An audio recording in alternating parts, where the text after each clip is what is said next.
You're listening to UFO Undercover with your host, Joe Montaldo, right here on the Paranormal Radio Network.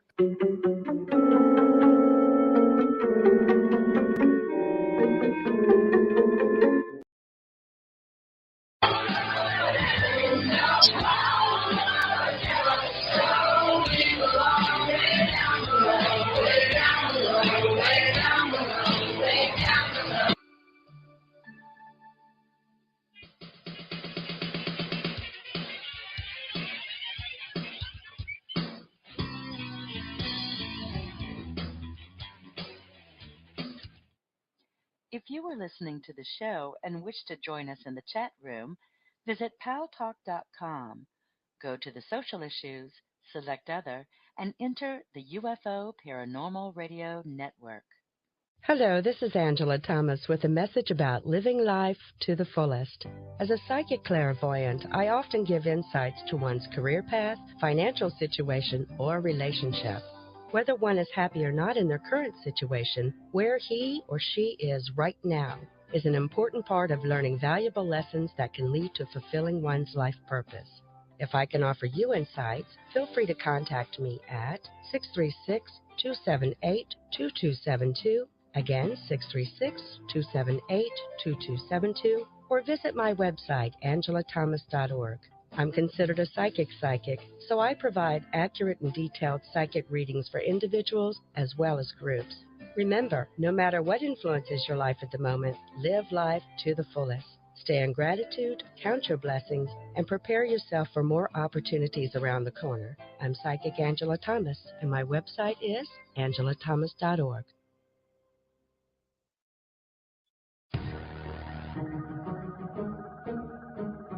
Hi, I'm Stephanie Benetti, and along with Joe Montaldo, we host News on the Flip Side. Come join us every Saturday night at 7 p.m. Central for our 3-hour program. We have opinions on everything, and we're not afraid to share them. False history gets made all day, every day. The truth of the new is never on the news, but you can find it here with News on the Flip Side. Remember, don't be politically correct. Just be correct. Join us. If you are listening to the show and wish to join us in the chat room, visit paltalk.com. Go to the social issues, select other, and enter the UFO Paranormal Radio Network. I had had enough.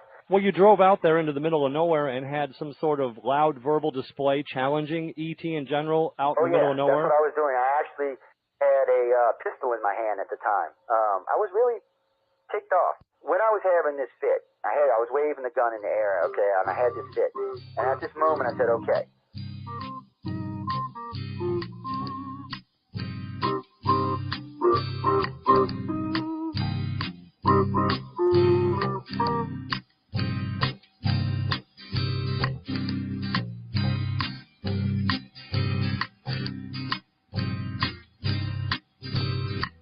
He was a Louisiana man named Montaldo.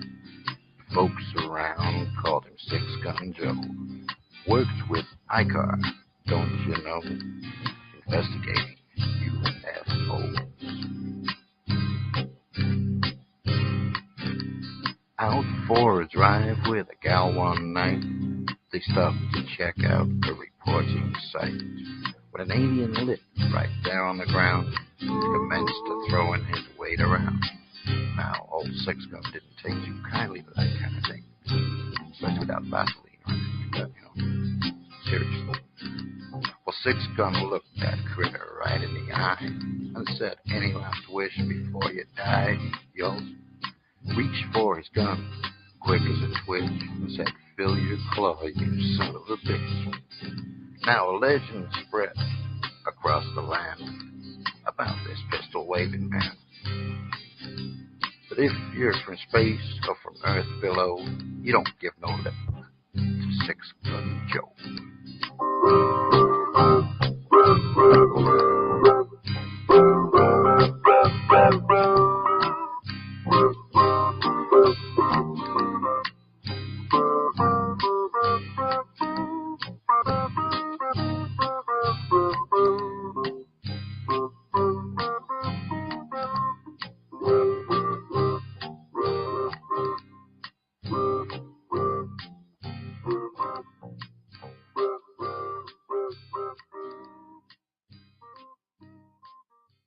Welcome to UFO Undercover with your host, Joe Montaldo.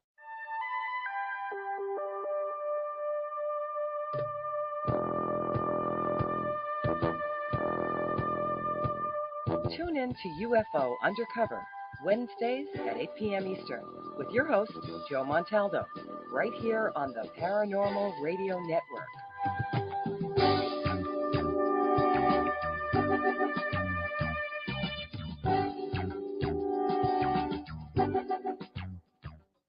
The paranormal, ghosts, spirits, demons, reincarnation, past lives, the afterlife, divination, exorcisms, witchcraft. the unseen. He's psychic medium Chris George. And he's Victor the Voice Furman. We are Second Sight Radio. Join us live every Thursday night from 8 to 10 p.m. Eastern Standard Time on the UFO Paranormal Radio Network.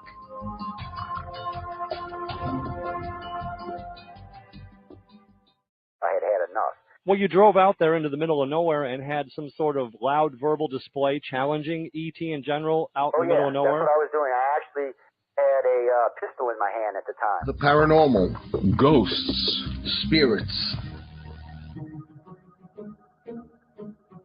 Hi, I'm Stephanie Benetti, and along with Joe Montaldo, we host News on the Flip Side.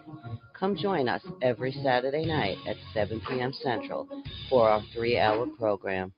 We have opinions on everything, and we're not afraid to share them. False history gets made all day, every day.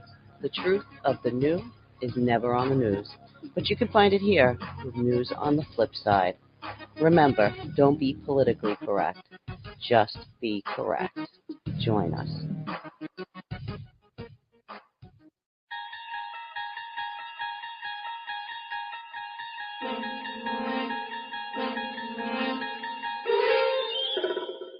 You're listening to UFO Undercover with your host, Joe Montaldo, right here on the Paranormal Radio Network.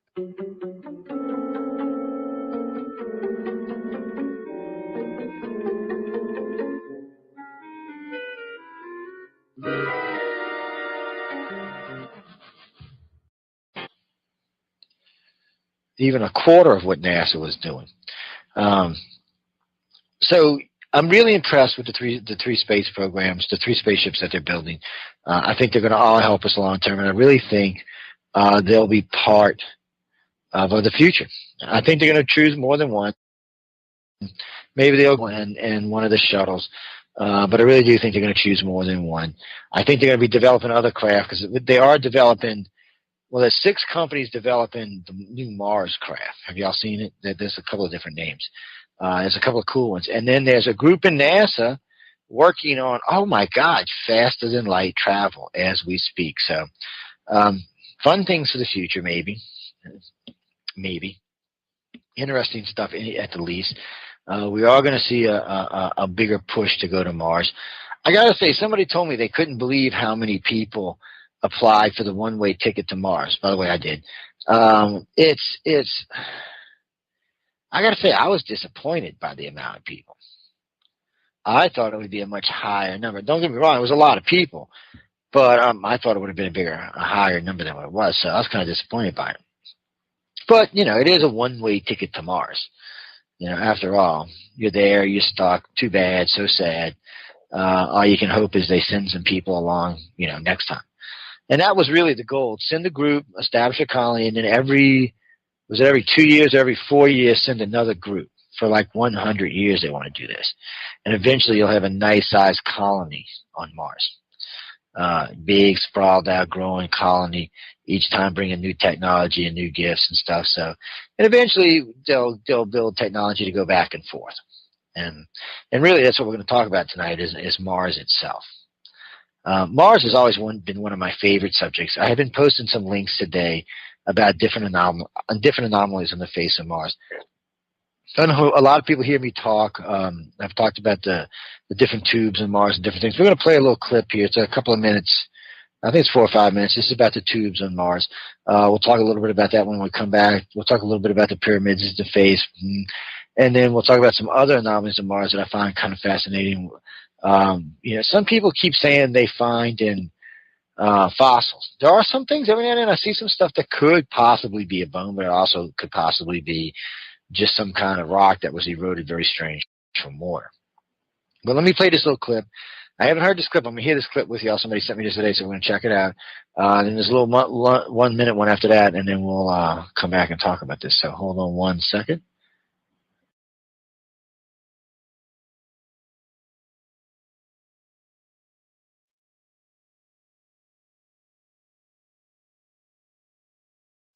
Or a lot of people call them ceramic tubes.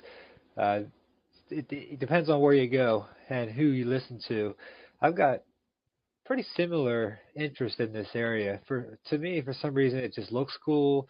It's got a lot of different anomalies. So let me show you where I got this from. It came from the Mars Global Surveyor, and it's the image M04000291. And you can get it by clicking here. And they've also, if you click here too, they've also made this one right here for you. It's weird how they actually put this out in two different formats, and you can tell that the contrast is different on this one. This is directly off the website downloaded, so this one actually works a little bit better because it's got a little bit more resolution to it. So let's go ahead and let's work with this one. I'm going to twist it around, and let's go ahead and make this the full size. We can come back to that one in a minute. All right. So what we get out of here from NASA, this is just too cool to me. They look like they've been built, like it's a tube structure maybe, or some sort of structure, and high tech, maybe low tech. Who knows what it could be? See, look how all these go up and over, up and over, up and over, up and over, up and over. Like this is some sort of ancient. And these, see this bright thing here? This almost looks like a self-illuminating, like a total self-illuminating something. So let me get in there.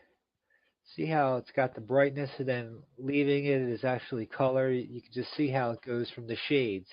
If I was to pull up the grayscale shade from white to gray, or white to black being over here, it goes perfectly along that. And once again, these ones just go right to it. So did something happen here? Or maybe this is just part of something we don't understand, a station, maybe something like that. And I think Richard Hoagland, I'm not going to quote anything because I've never really read his books. I listened to him on Coast to Coast, and he's been very interesting. And just because I've been interested in the whole subject itself. But for these to be just random sand, to me it just seems like they're not symmetrical enough. You ever see how when the sand dunes are made, they're so perfect? This just seems like something that has been constructed. Maybe a long time ago it was constructed. Who knows? And maybe this here is some water. Maybe this is the way to get the water, something like that. I've thought about this a little bit, about see how where it gets the lowlands here, and except for this kind of fuzzy area here, it gets dark, like you'd have maybe some water there. This is like a natural land bridge there. This is really dark. So maybe these aren't, we've seen these in other parts of the earth. Maybe this isn't an actual tube. Maybe this is just something that's living or something like that. Maybe there's houses under there. Who knows? That's just putting the imagination into it. But let's.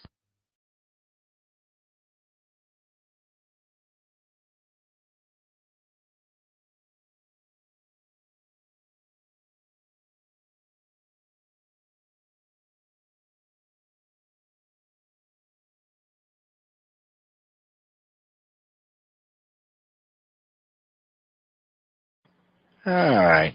Now, the tubes always fascinate me, whatever they actually, the very first time I ever looked at these, I had seen them, one of Arthur C. Clarke's people had posted them a long time ago, too. And I was like, wow, what the hell is that? And, at first, the first thing I thought was, well, maybe they're ridges of sands or something along those lines. And I looked, and there was something about it that just didn't look right. And I looked a little harder, so then I went over to Milan and JPL and downloaded a bunch of the images because you could get all it back then. You probably still can, actually. I downloaded a bunch of the images, which are probably all on the internet now. and went through them and noticed there was quite a few anomalies with these tubes. Like one, you could say they weren't, you could say they were sand, but they bridged fissures in the earth.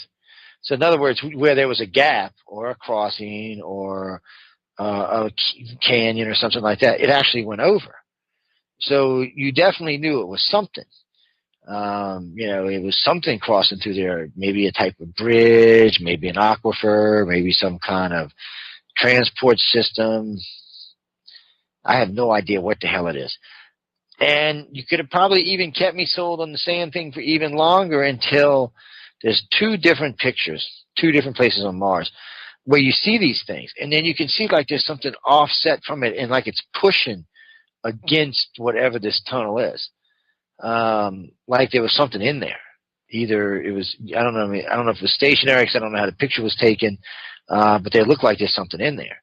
And the guy you just heard talking about, that's one of the things he was talking about, the shiny thing. You can see it. It looks like a cylinder or something inside of whatever this is. And you can tell when you're looking that it's actually inside of something. So it's really strange. Couldn't imagine what the hell it could be. I would personally think that NASA would just be wanting to go look and see what this is, because here you have something that seems to be able to withstand earthquakes and meteorites, because I've never seen one of these broke. I've seen them all over the surface of Mars. I think there's at least 50 or 60 pictures of these around the surface of Mars, and fissures. And the ones we were just looking at were actually in a valley and running against another ridge. It was like it was running along the edge of the ridge or something. And then it actually crossed in two places. One, it went down into it, straight down, and then another place it crossed back over. That's a little much for sand. I don't think sand can do that. So I'm not sure what the hell they are. I really don't. But the fact that they stay intact should be enough to warrant NASA to go check into these things. Because if there's a material on Mars that can withstand meteorites and earthquakes, shouldn't we know about it? I mean, that's something we could really use here. And if it's not, and it's something else, shouldn't we know about it? I'm not sure. It's one of those things that kind of bothers me.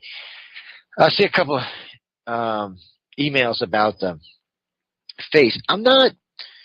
The first face. I got to tell you, I'm not sold on the first face.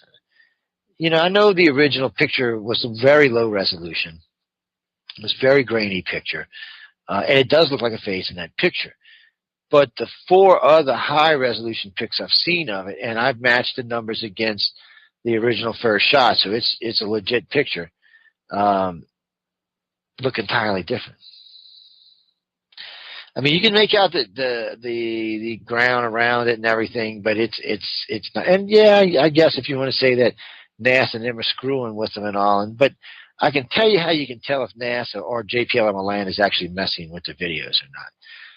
A lot of times, JPL and Milan release these pictures in mass bunches. And the reason why they do this is they don't have the manpower to go over every picture. It would take too long. So by releasing these to the internet and releasing them to different groups, like the group out of Sri Lanka and a couple of groups in the U.S., they can sift through them. There's even things. I know y'all do SETI. Are y'all familiar with SETI? Well, not just SETI. There's NASA has programs where you can volunteer to use your computers to age meteors, or I should say meteor craters on Mars and stuff like that. They got a lot of these little programs. Well, they have a program for this too. So, you know, you can help out actually on this. You really can. So, you know, when you get these batch, and the point I'm trying to make is when you get these batch downloads, they will give you a date and time of when the batch came in, when the batch was downloaded out. Most of the time what NASA does is or JPL does, they just do a dump. They'll get a bunch of images come in, they'll sift through a few, and then they just dump them. And they do keep going through them after that, but like I said, they really don't have, you know, I don't think people realize how many pictures are being taken on Mars right now from how many different things. So there's a lot of material to sift through. So by having these other groups, they do so, but also these groups do find anomalies. They find stuff that are like, what the hell is that? What is that? What is that? What is that? I've seen a couple of things that kind of looks like fossils. Some of the pictures that interest me the most are stuff like pictures of the South Pole completely surrounded in ice, big pole, big, beautiful white pole. Comes the summer, you can see the ice retreat. But what's weird is, as the ice retreats, you see this black, greenish black color just start to bloom around where the ice was, and it actually gets bigger than what the ice was. It suggests maybe like an algae plume or something. It seems like something might be growing there. So you got to wonder why NASA hasn't gone and looking at that. I mean, none of this is top secret. I mean, see, I found it out. Anybody can find it. It's all over the damn internet. Why not look at stuff like that? Because that's potential life forms. That's potential food sources, water sources, oxygen sources, all stuff we need to do if we're going to plan on colonizing on Mars. So I really think it's something we should be checking into. Well, we'll see. We'll see. I know there's a couple of new missions scheduled upcoming, so we'll see where they all end up going. I do know they want to put some type of craft over the ice caps. Actually, what they're talking about is some type of glider or something that they can use. But most of the stuff they're going to use there is going to be solar powered. So I guess they're going to have to build a plane maybe with a little baby nuclear battery in it, maybe a plasma drive or something, something that can stay up in the air for a while. I guess the plasma might be too heavy, it might fall out of the sky, but something, because you're not going to be able to land it all the time, and in a way you can land the damn thing. Too many rocks, too much debris. I just don't know if you can do that part, but maybe a balloon kind of thing. Now, I guess, now that we've got all these drones now, I guess we could send some kind of square drone there that goes up and down and goes back and forth. I guess you could land it and see what happens. It just seems like we should be exploring Mars at a greater rate than what we are. Now, getting back to the picture for a minute, I do like the picture for one thing, that it stirred a big buzz about Mars, and I got a lot of people interested in it. And it made a lot of people take a second look at Mars. And the reason why is it's important. Now, at least, when I was a kid, there was no life on Mars. Well, when I was a baby, there was supposedly water on Mars, or canals or something. And then all of a sudden, no, we know what it is now. It was launched from telescope, blah, blah, blah. No. And then by the 70s, there's no life. It's a dead planet. Even though Viking, was it pneumonia or oxygen? Found one or the other. Both can only be created by something alive. So I was kind of like, okay, but we just forgot about it. And then remember, the rovers have found this stuff. So, and we've got satellites now that have actually measured several different things in the atmosphere, like methane, which usually come from rotting vegetation or from certain types of animals. And they're kind of like, wow, what the hell? Where is this coming from? So there's definitely anomalies on Mars outside of just what you see on the surface that are most interesting.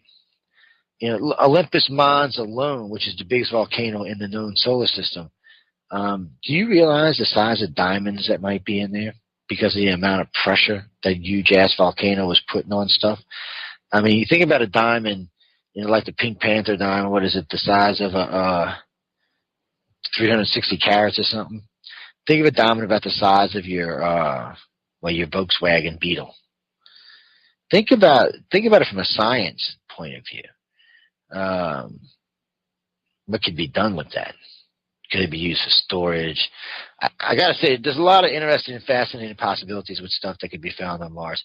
But maybe it wouldn't be as big. Maybe because the lack of gravitational fields on Mars, maybe that would cancel that effect. I don't think so. That was a big-ass volcano. But more importantly about that big volcano, it was like a giant cannon shooting rocks at Earth. Okay, remember, it was shooting rocks at Earth.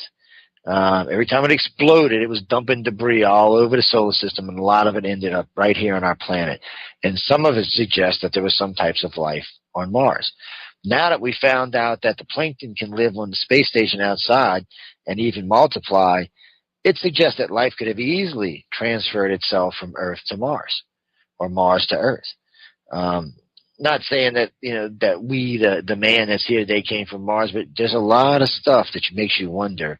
A lot of anomalies that makes you wonder. Anyway it goes, Martian stuff is landed on this planet. So if it is true that life can be carried in space, according to panspermia and other theories, then it is possible that Martian life ended up on this planet. Especially whenever Mars died, we went in all of that turmoil and stuff. We don't know what came from there and thrived here. We don't know what came 3 billion years ago. We don't know what came from there and mixed with here, or 1.4 billion years ago, whatever it is. We still don't know what came and mixed with here. So we don't know legit what here might actually be part Martian or have any ancestry ties to Martian or any gene ties to Mars. I think we're going to find later in our future that we're much more much more closely related to Mars than we realize we are. I think they're going to find a lot more ties there. What I think what might be really interesting about all of this is if they do get to Mars and they find anomalies like buildings and roads, like some of this stuff looks like, then maybe we can accept the fact that maybe this race here today is partially related to the Martians, or maybe we're transplantees from that planet to this planet. We're going to do the same thing. Remember this, ladies and gentlemen. This is important to remember. The way things work in the universe, we know this planet's going to die. At the best, we're going to get 3.5 billion years, which is a long time. That's at the best, okay? There's all kinds of disasters that could happen. As a race, we're going to want to survive, so we're going to want to colonize. And eventually we will leave this world. And eventually this world will die and we will live on another world. And if we hadn't done it right, then maybe no one will know. Because if something slammed into Mars, or they knew something was fixing to slam into Mars, and they were trying to get off of Mars, and they had, only could do it in a limited fashion. When they came here, the ships that made it and the ships with the technology, if there was any big disasters here, and it does look like something slammed into this planet as well, could have been lost. So you may have had aliens here, or whatever you want to call them, Martians here from Mars, that lived on this planet, bred on this planet, and are related to us, or even ancestors of ours, but lost their technologies. We see how fast we can revert. I've seen it for myself right here in New Orleans after Katrina. It's easy to go backwards when you live in a digital world. It really, really is. Because the more we take away the books and the technical manuals and the more we put things on our pads and on our hard drives, one EM pulse can wipe all of that out. One. In less than a day, every piece of data stored in this country could be gone. So you could find yourself easily and quickly back into the Stone Age. And the further we get in the future, the less books there will be. So it's just risky business is all I'm saying. And that could have been how the Martians came and got here, and what helped us become what we are today. Because there are some other ties to humanity and the planet Mars. So, and there's quite a few scientists looking into it right now. I just find it interesting. I know, and because of some probes that have gone to Venus, and they found that Venus's upper atmosphere is identical to Earth's upper atmosphere, they figure Venus some 50, 60 million years ago was a lot like Earth was today. So you actually had 3 planets, and all 3 of these planets, by the way, are inside the Goldilocks zone. They're inside the inhabitable zone of our solar system. So life can grow on all 3. More than likely, life did at one time grow on all 3 of these planets. We know this planet's had 3 mass extinctions. We just don't know what happened to the rest of them. That stuff, I think, as we go into the future, we'll find more evidence. I don't think on Venus, I don't think you'll ever find anything because of the type of planet it is. It's gone global warming, and what is the average temperature there? 900 degrees. It's molten lava, basically. So anything that was there has been turned over, churned over, melted over, and recycled more times than we can count. But Mars, on the other hand, is a dead planet. Well, not completely dead, but mostly dead. So we may find clues and evidence there. And from time to time, we do see things. I mean, there's at least 10 or 15 pictures I've seen that look like any Mayan temple ruin anywhere. Matter of fact, just to put this in perspective, a friend of mine sent me, this was about 10 years ago, he sends me a picture. Being a smartass that he is, he said, look at this new Mayan temple they found. I'm like, wow, that's kind of cool. And then I'm looking at it. I said, well, where's the jungle at? He said, oh, it's in the desert. I said, well, how the hell have they been missing it for all this time? It's in the desert. And he types back, laughs out loud. I said, what the hell's going on? He said, that's from Mars. It's a Mars. He said, then he sent me the JPL and Milan type-in number, or not count, whatever the hell they call it. It's a little tag nobody put on all their stuff. The picture was legit. Like I said, I've seen probably about 24 of these. So it looks like any ruin you would see anyway, the Mayan ruins in the Middle East, ruins in India. There's one picture, that sunken city they just found off the coast of India. Well, not just found, a couple of years ago. Some of them look like that. But it looks like ruins. You can tell. These are squared areas, walls that were up. It looks like any set of ruins you've seen anywhere on this planet, anywhere. So those are hard to discount. Those kind of pictures are really hard to discount. Even experts don't like to talk about those photos. I notice JPL and them will try to get them anytime they can. They'll try to retrieve them, but nobody likes to talk about them because there's no real explanation for them. Here you've got what appears to be ruins on Mars, some type of ruins on Mars, some type of buildings or some type of epic center or something along those lines. But it's Mars, It's not supposed to be anything on Mars. Mars never supposed to have developed life. Even though most scientists say that Mars had life on it, and even probably had a lot of life like us, at one time or another. So it is encouraging to see science take a different stance on a lot of stuff. It's encouraging to see that we may actually find something that resembles life on Mars. Jeffrey, to answer your question, I'm not sure if evidence for intelligent life, that's a tough one.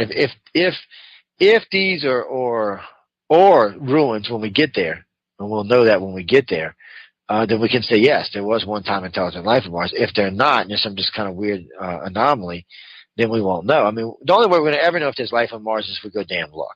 That's the only way we're going to know. And we're going to have to get out there and look. And we may not have to look that hard. We might, we may not. But I would look at it like this. If you were living on a dying planet and you knew the planet was dying and you were going to run out of this, that, and the other thing, I would have started migrating towards the north and south poles because, that's where things were held up longer. There would still been water there. You might have been able to maintain oxygen or whatever they breathed in underground facilities there quite easy. There's places on Mars, you could go underground, like Olympus Mons. You could probably go in there and find some big areas, open areas where you could seal yourself in and set up your own oxygen form and your own waterways and stuff like that. So as long as there's water there, you could probably do it. Set up self-sealed, self-contained systems. And we do know that there's ice on Mars, not carbon ice or not this kind of ice, that kind of ice. We know there's H2O ice there. So we do know that there's water on Mars. And we're pretty sure now, even though they had to admit it for some reason, that there's liquid water on Mars.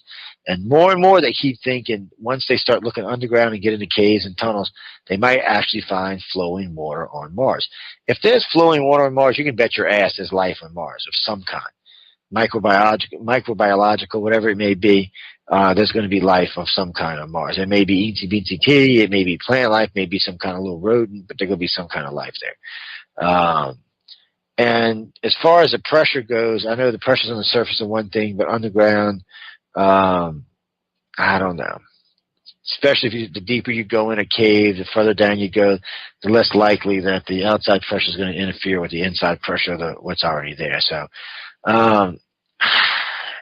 anything is possible. Would I bet money on it? I don't know about that part. I'll tell you this. I would bet money they're going to find some type of life on Mars. Either is currently alive or recently dead, last 60, 70 million years. But I would bet you they're going to find that for sure. I'm pretty sure, and I would bet money that they're going to find some type of something alive on Mars. Not just Mars, by the way. I think they're going to find it on Europa and Io as well. I think they're going to find life in 4 or 5 planetoids in this one system, not including us, by the way. I just really think life is the norm. Any way that it can grab, it will grab and become life. I think the universe created it that way, so that any place it can get a foothold, it takes over. It's almost like a virus or a disease almost. It just, once it gets a chance to take over, it takes over. Any suitable areas for it, it'll take over. And I think when we get into space, we're going to find that life is quite a bit more diverse than we even originally thought. I'm not even talking about like silicone base or anything like that. I'm just talking about just in the way it looks and acts. I think you're going to find it's quite a bit more diverse than we would like to admit to. How's that? Now, I got to say, a lot of these anomalies I'm not real impressed with. I see a lot of footage and a lot of people sending me stuff, and a lot of them I do consider to be, not going to say this politely, garbage, but there are some good ones out there. No, the Volkswagen one was not good. That was just stupid.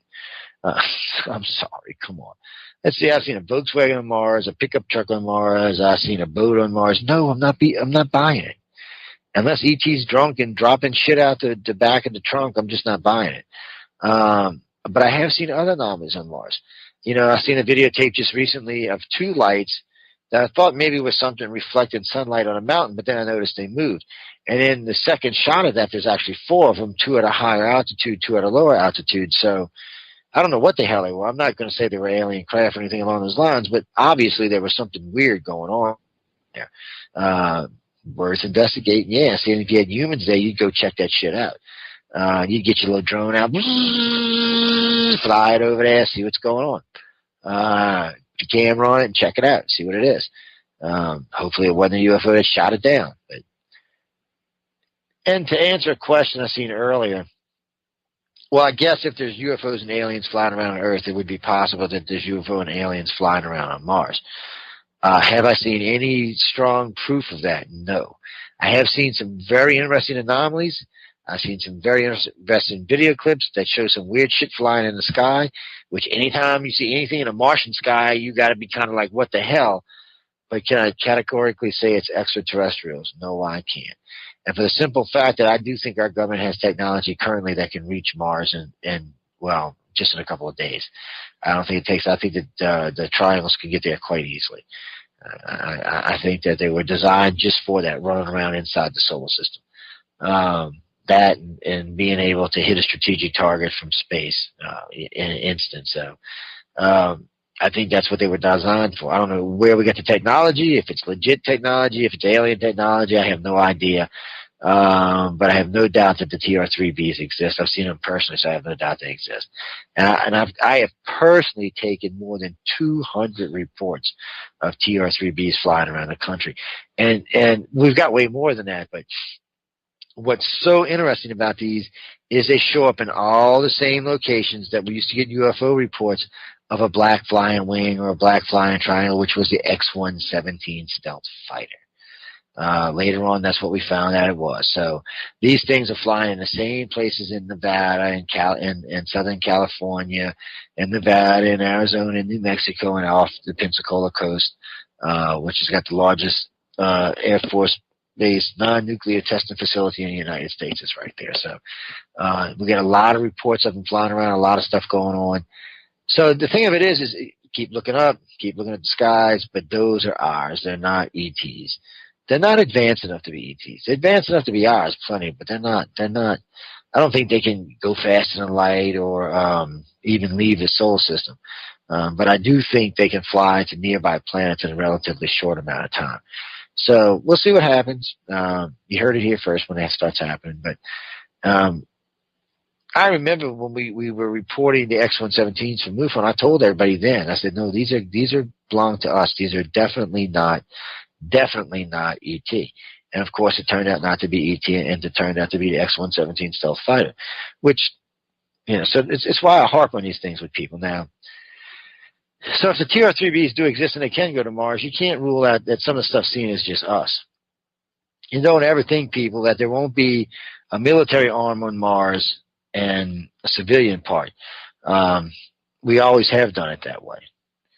So while we're exploring, there'll be military there as well as us, and they'll be establishing places on there and deciding what they're going to do. Now, I got a question for everyone listening tonight. I should put this up as a poll, a weekly poll. Do you think the first country to reach Mars, it should be a state of that country? Right? First person to put boots on the ground is what I'm saying. Because somebody wrote to me about the moon the other day and asked me, who does the moon belong to? And their answer was the United States, because we've landed there 4 or 5 times.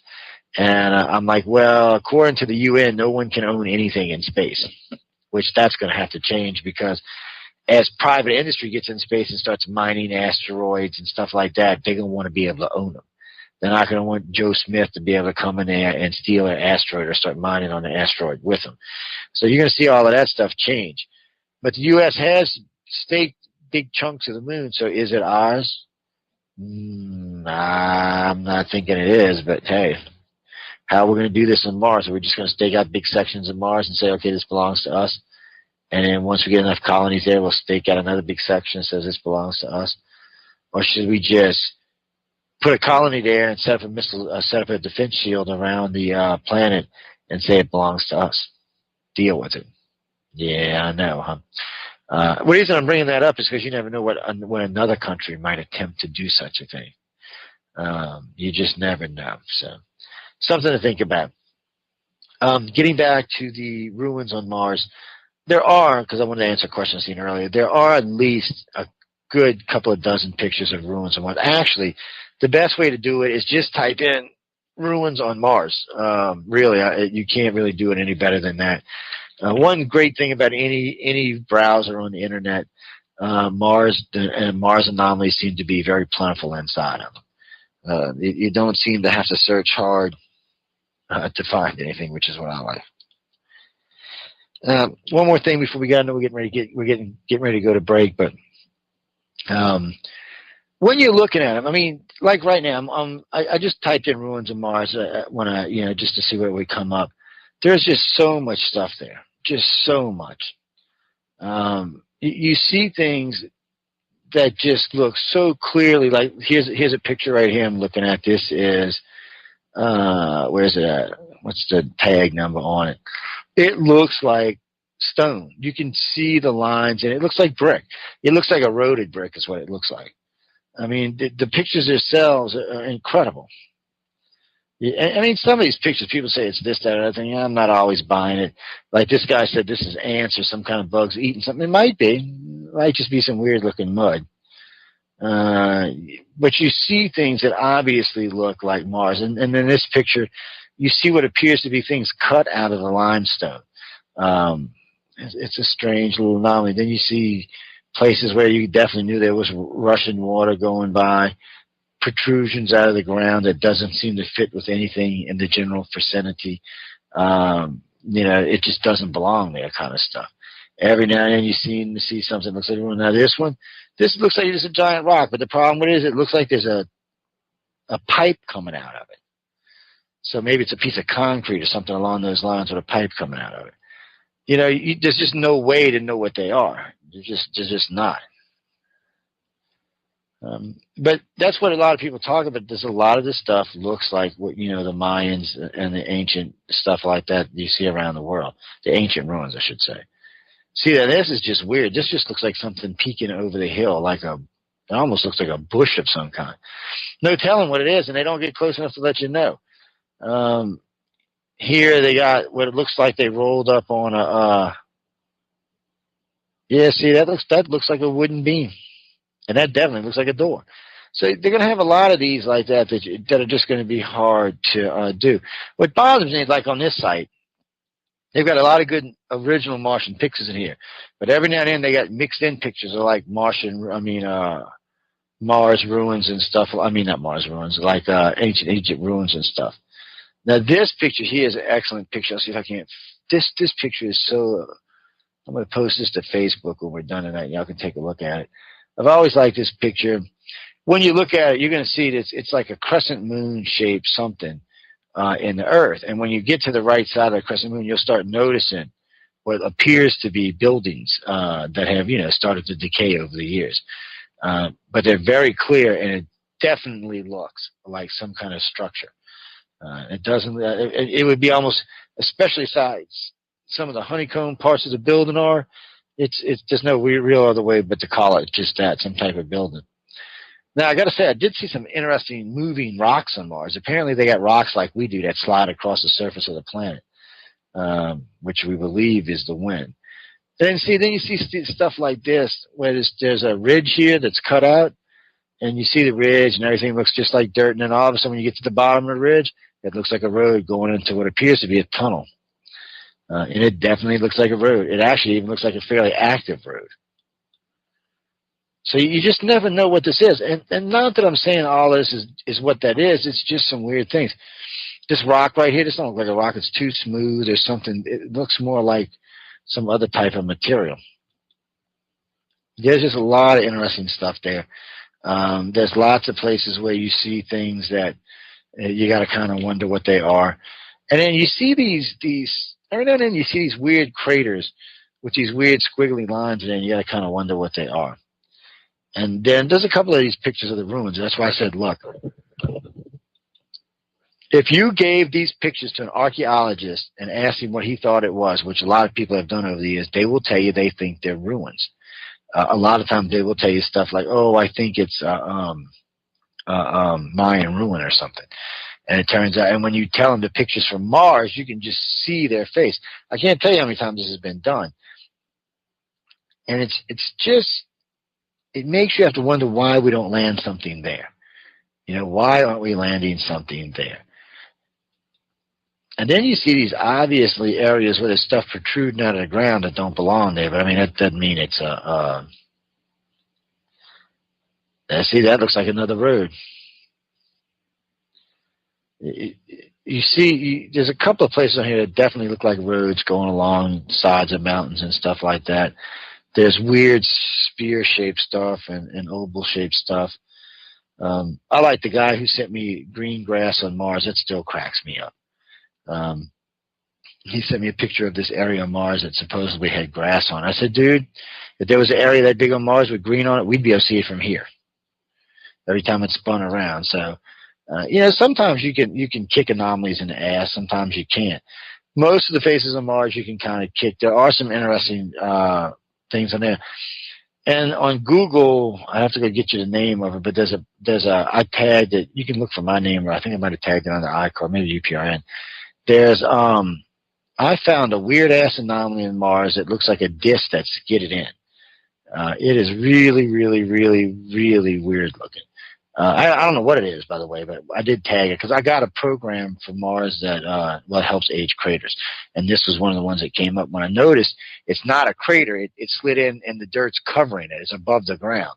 So I don't know what the hell it is. I sent it back to NASA and asked them what they thought it was. They sent me back saying they didn't know. That's pretty much all. Anytime you see weird anomalies when you're doing stuff on them, pretty much that's all I tell you. We don't know. We're not sure what that is. We don't think that's anything. And then they found that one that looks like an ancient wall because they had stacked bricks. It looked like stacked stones. And then along the wall, you could see where it looked like stones had fallen off, like any stone wall you'd see in Europe or anywhere else.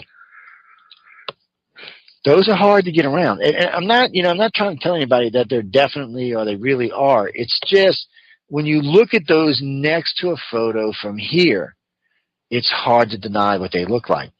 It's like the Cydonia region of Mars. When you look at that and you see those white peaks with those trim going down 5 edges, you got to wonder what the hell that is.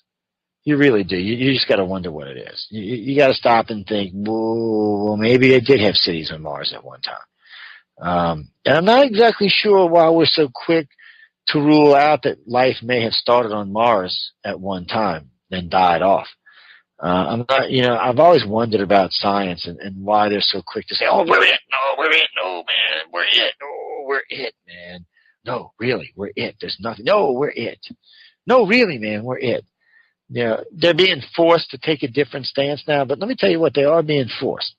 They're to the point where they're just going to have to go along because, frankly, the evidence is just too much. And NASA would still be not denying anything about Mars, but the European Space Agency and Russia and them came out and said all kind of stuff. Russia and the Euros think there's definitely life on Mars, no ifs, ands, or buts. And then finally we kind of started coming out and saying, yeah, we think we're going to find what appears to be life on Mars. What the hell is that?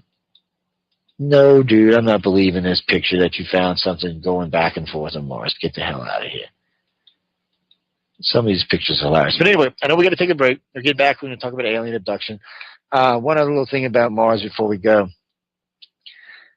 From what I understand, and I have to go check this to be 100% sure, there's been enough debris sent from Mars I think to raise the planet about a half inch all the way around, maybe an inch all the way around.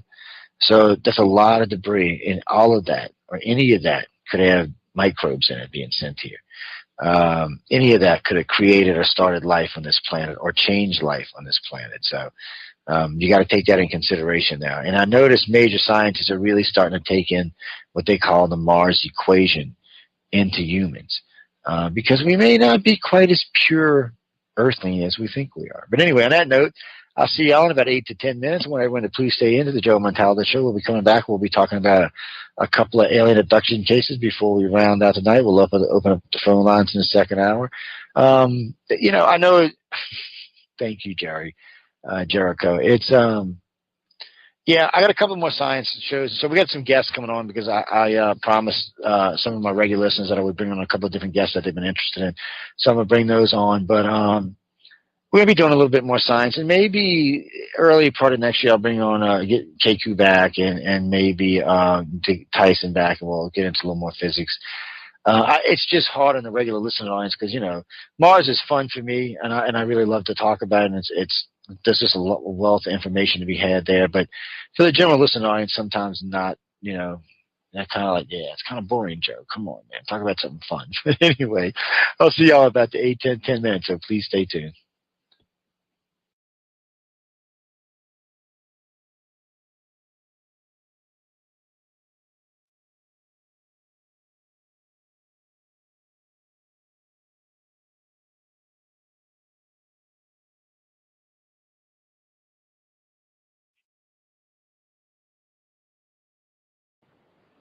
If you are listening to the show and wish to join us in the chat room, visit paltalk.com. Go to the social issues, select other, and enter the UFO Paranormal Radio Network.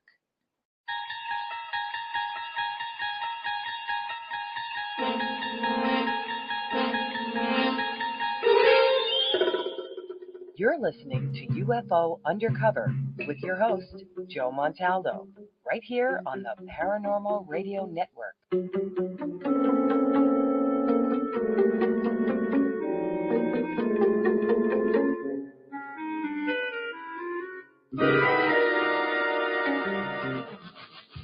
Hello, this is Angela Thomas with a message about living life to the fullest.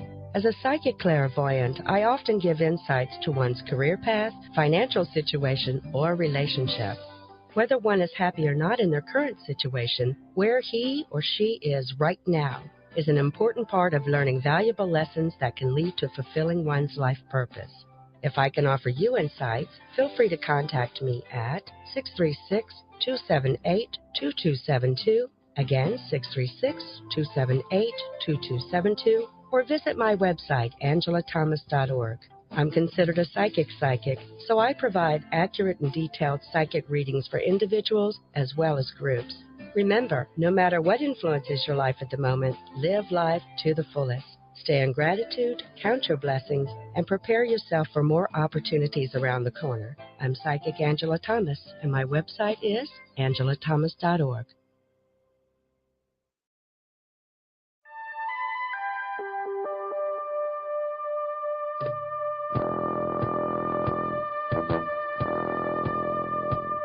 Tune in to UFO Undercover, Wednesdays at 8 p.m. Eastern, with your host, Joe Montaldo, right here on the Paranormal Radio Network.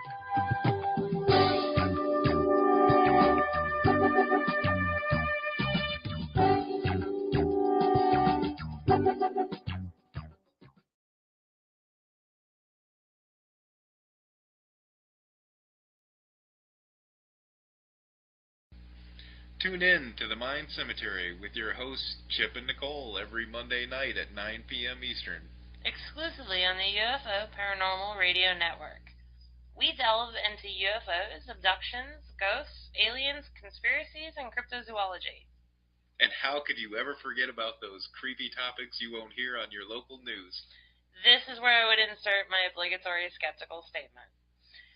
The Mind Cemetery, where the paranoia about the paranormal comes to rest. Follow us on Twitter and subscribe to us on Facebook. Also, check us out on our website, mindcemetery.com, for show updates and the critically acclaimed Mind Cemetery blog.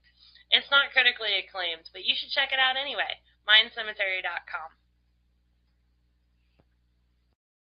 The paranormal, Ghosts, spirits, demons, reincarnation, past lives, the afterlife, divination, exorcisms, witchcraft.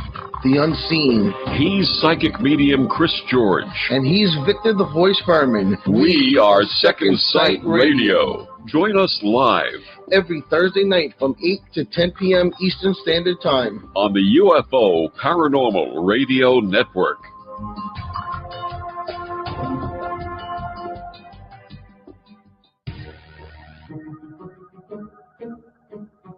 Hi, I'm Stephanie Benetti, and along with Joe Montaldo, we host News on the Flip Side. Come join us every Saturday night at 7 p.m. Central for our 3-hour program. We have opinions on everything, and we're not afraid to share them. False history gets made all day, every day. The truth of the new is never on the news, but you can find it here with News on the Flip Side. Remember, don't be politically correct. Just be correct. Join us.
Welcome to UFO Undercover with your host, Joe Montaldo. Welcome back, everyone, to the second hour of the Joe Montaldo Show. Hope y'all enjoyed the first hour. To all the wonderful smart-ass comments I got about dueling sign. Guys, I can't help it. Y'all are going to, look, y'all bitch when I do too many guests. You bitch if I do too much signs. Anyway, y'all will be stuck on guests for about the next 8 or 10 weeks, so nah. But until the holidays, anyway, and then I'm going to use the Christmas holidays. I think we were going to do Abduction 303 through the holidays, but not through Christmas. That's just not right. So I think starting the second week of January, running up through the end of February, will be all abductions. That's all it'll be. Probably all we'll talk about, only guests we'll have on, anything related will be simply abduction stuff. As far as like I said, it's about 8 or 10 artists. I've been wanting to bring them on. I've just been so preoccupied. They've been sitting in my email for weeks, and I'm so nice that they're patient. Even people, I've had people write to me about airing on the station and all, and I've been so busy. It's been taking me about 3 or 4 weeks to get back in touch with people. And I know as a radio show host, it's kind of frustrating when you're waiting for a reply, or when you have a show that you'd like to put someone on a better station or something. It's a kind of a thing. And I tell them, remember, ladies and gentlemen, I'm always looking for shows. We do have 7 available evening slots, and looks like they may all be filled, but I'm always looking. Daytime slots, sorry guys, those are only paid slots, and most of that stuff y'all don't want to hear anyway, but a lot of times the stuff is going to be geared to specific audiences or specific gimmicks, and it is a $200 a show pop, because if I got to miss a day's work, I got to be, well, let's just say I got to be giving my money back. Because I can't afford to be missing days of work. Got too many bills to pay. Y'all should know that. Also, to Jessica, we have done a couple of the regressions at the house. It is open. I just, for some reason, I can't seem to get myself to post a damn schedule to the internet. So I've been telling people just contact me and bug me for a while, and I'll get you in. And the main reason is this time of year, all the way, my birthday's in January. We got all the holidays. So for me, starting now, because the weather's starting to get cool, so it's not yet, but it will be in the next 2 weeks. It'll start getting into like the 80s, and us coon asses won't know what to do with themselves because it'll be 85 instead of 95 outside, and the humidity will be 70 instead of 100. So we'll be real happy with that. So I'll be outside a lot, but it's for us. We have a lot of stuff, family related and other stuff that goes on work-wise through this time of the year. For a lot of contractors, they get slow through the holidays. We don't get slow. We get steady, because a lot of our regular customers want us to come in and fix stuff or get stuff ready for the holidays. And so it keeps us busy through the holidays, which is kind of nice. So between that, our normal routine, and the changing of stuff in UPRN, it keeps me really busy. And then, of course, October is one of my favorite months. I do a lot of weekend traveling in October. And, of course, the last week of the month is my all-time favorite holiday, which is Halloween. I always love going out on Halloween and having a blast whenever it is. I mean, whatever day of the week it is. So that keeps us kind of busy. And then coming off of Halloween, we're really usually wrapping up whatever we had to wrap up for the hurricane season. A lot of people like to move that time of year, so we're doing a lot of make-readies. And then, bam, we take the week off for Thanksgiving. So we're off a week for Thanksgiving. We'll take 9-10 days off for Thanksgiving. So we're off for Thanksgiving. Then we come back about the 3rd or 4th of January and work until 2 days before Christmas. And then we take off until about the 5th of January. And then we go back to work. We keep people on staff for emergencies, but other than that, we're not really working because, it's family time, and we got a lot of stuff going on. We got the camp in Mississippi. We like to bring we used to get one in Bogalusa.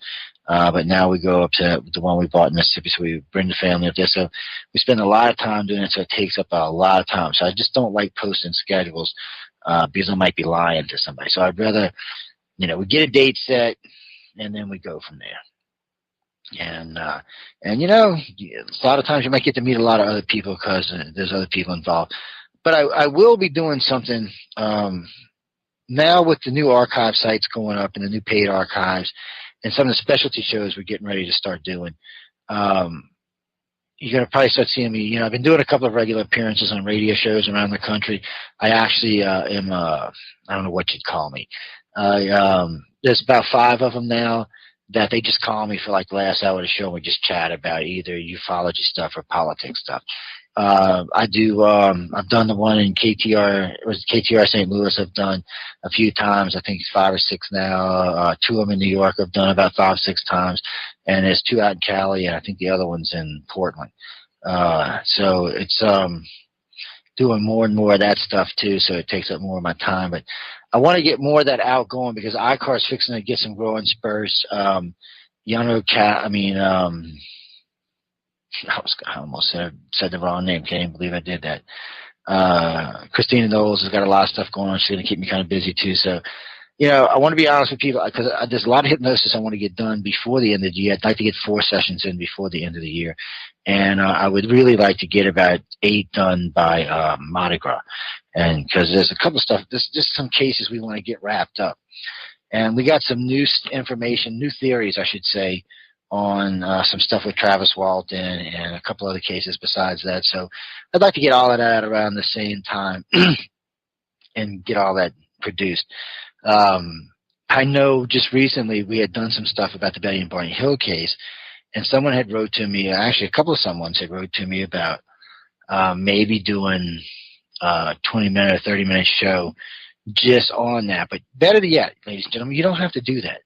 At www.icar1.com, there is a complete transcript of the debate Catherine Waldron and I had. It's very civil. It's very polite. And I really like to push this for a couple of reasons.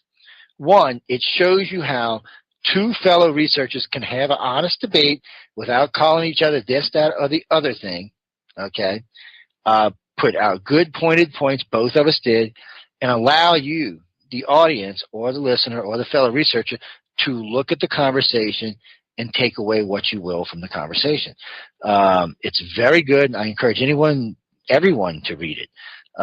You will learn stuff about the Betty and Barney Hill case you didn't know. You will hear point, counterpoint, counterpoint. Actually, point, counterpoint, I should say. It's very good, and it's well worth reading. There used to be a couple of audio clips tied into it, but we got rid of GoDaddy, so I'm going to have to go hunt those down and resubmit them.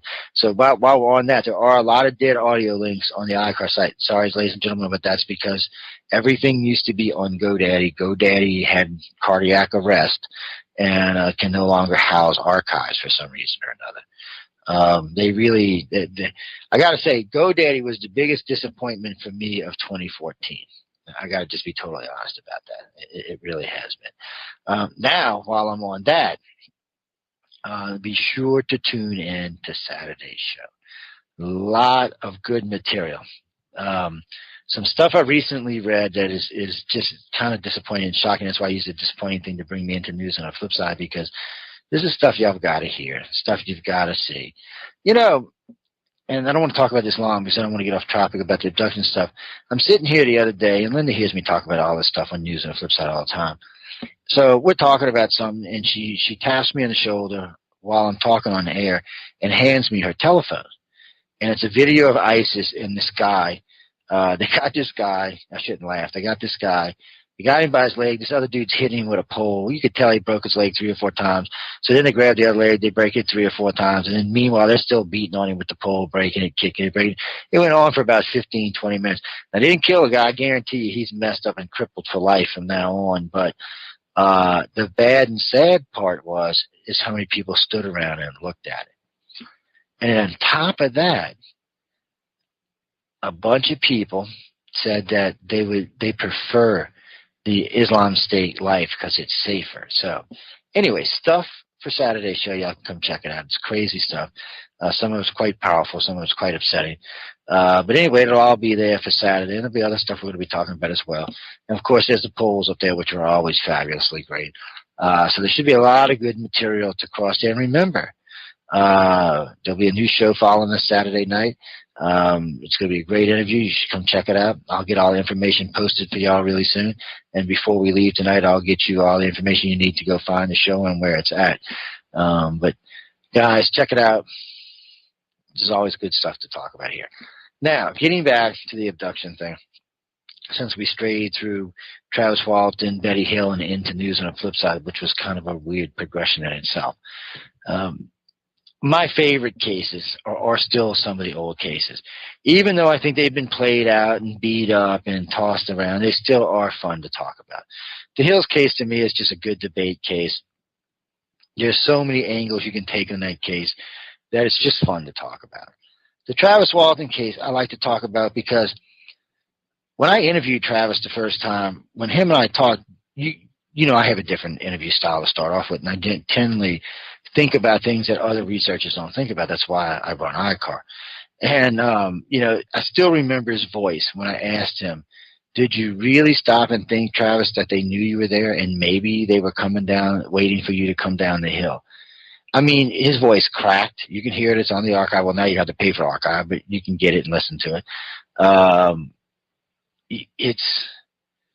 It's profound because you can really hear it in his voice. Just threw him for a loop. The fact that E.T. knew he was coming.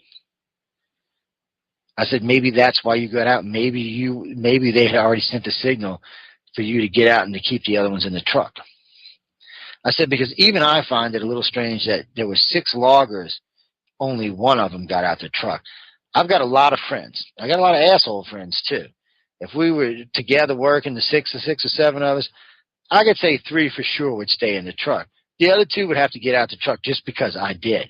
Not for any other reason, but just because I did, because then they're just not going to let me do it. It's not going to happen. So either that or they wouldn't let my ass out of the truck, one or the other. I can honestly say that. That's about how that would have went down. So I'm kind of thinking in this case, what the hell happened here? Why didn't anybody else get out of the truck? Well, I'm surprised that the driver didn't get out just to look around over the top of the hood of his truck to get a better view. So that kind of bothered me a little bit. The fact that no one, until I brought this up, no one ever took in consideration that this was a truck loaded with guys coming down a dark mountain with its high beams on, and its old trucks that squeaking, popping, and pinging, coming down the side of the mountain. There's no way this craft did not know this thing wasn't coming. Even because where it was hovering, it could have easily seen the light going up and down the road as the truck was bouncing and stuff. Easily could have seen it for several miles away. So there's no way this craft did not see these guys coming. So apparently this craft stayed and waited. And see, this is what bothers me about my fellow researchers. No one caught this. They just were like, well, no, Joe, why does that matter? Well, yeah, it does matter. Because obviously this craft knew he was coming. Obviously. And it makes a big difference. That shows intent. Where when Travis Walton said, oh, we seen this pretty light thing, and we got out and looked at it, blasted him with a beam of light, and they left, and he came back, he was gone. Yeah, that's all fine. But it knew he was coming. Anybody who's done UFO 101 knows their technology is far beyond ours, and you can bet your ass they knew he was coming. And we all know that at least the major 3 abduction ones are very telepathic, so it would be easy for them to do suggestions into these guys' minds. The research that was done in this case was just like the research done in the Benny Barney Hill case. It was poor. They didn't know what they were looking for. They didn't know what they were understanding, frankly. And then later on in the interview with Travis, I asked him towards the end of the interview, I said, well, Travis, he's telling me about, sneaking out and getting down the hallway and then getting in the room and then getting caught. And then they brought him out and they handed him over to this guy and this girl that were talking to him. And he said he was talking to him, not telepathically, but through their mouth. And I asked him, he described the area, he said, as a hangar, like an airplane hangar. I think he even said there was planes there. And there was a table. He was sitting on like a stainless steel table or gurney or something. He was talking to him. And I asked him to describe the suits. Were they space suits? Were they like Center for Disease Control suits and counter suits, stuff like that? And he said the latter. He did not call them space suits. He said they looked more like one of the suits you would see like the CDC guys wear. So that's up there. That's information that no one's ever talked to Travis about. But what's important about that is that is not extraterrestrial. What it looks like, and we've got cases of this happening since then, is it looks like they did a handoff. It's like they handed him off to the military or to somebody. I don't want to say the military, but to some human factor. That human factor is the one that put him back, and it might have been why he was gone so long. The aliens might have had him for 2 or 3 days. The human MILABs might have had him for 2 or 3 days. But when he told me, when he described those people to me, I knew right then and there those were not human-type aliens. Because the human-type aliens don't have anything to do with the type of other aliens he was talking about. So it sounded like humans. And that's why I asked him pointed, specific questions about it. And if you listen to the interview, you can find out that it does sound like we're talking about someone from the CDC, someone from Center Disease Control, some type of organization that was worried about being contaminated and wanted to take a good, long, hard look at this gentleman to see what they can find. And that's why I bring up the Betty and Barney Hill case so much, because it happened with the Hills. I don't know why people fight this so hard. The government knew about Barney, so when it happened, they snatched him the next day so that they could do, and he described a lot of the same stuff. And even some of the experiments that go on are probably similar. Here we are a few years later, well, about a decade later, with the Travis case, and it sounds like he was handed off to the military as well. So I'm not sure what was going on there, but in these cases, it does sound like that, more because they talk about terrestrial technologies being involved. None of the races we investigate use terrestrial technologies. They don't have roller gurneys. They don't have swinging doors. They don't use hypodermic needles in the type of, like we use hypodermic needles. They use needles, not hypodermic needles. A big difference. It's just the technologies are far different. So when you hear people talk about gurneys or swinging doors or maps or paperback books or paper books at all, you got to kind of go, so somebody else was involved. So in both these cases, I do think there was some government factor involved in both cases. Don't know why. Maybe because of the way Travis was taken, they felt they needed to look him over. I don't know what it was, but it's very interesting stuff. And I got to say, when you listen to the interview, you can hear it in his own voice when I'm asking him these questions. And, when we were talking at the first break, he said, I've never had an interview like this one before. I said, yeah, I asked different questions. I said, and he asked me why. He said, did I prepare for this? I said, somewhat. I said, the thing of it for me is, Travis, is I've interviewed a lot of people over the years. And I said, when you've interviewed Stanton Friedman 10, 11, 12 times, you got to get original. You've got to ask questions he hasn't heard before. Because, not for the audience, because a lot of the audience is new. But I've heard him speak a lot of times, so I don't want to be bored while I'm doing the show, so I'll ask him all kind of questions. Or I'll tell him stuff that'll get him off on other stuff, but that's how you have to do interviews. And in this case, it's exactly how Travis was done. And then there was a follow-up interview done with Angela Joyner. He had done an interview with Angela Joyner, and I believe November Hansen also did an interview with him. All these interviews were probably within about 9 months of each other.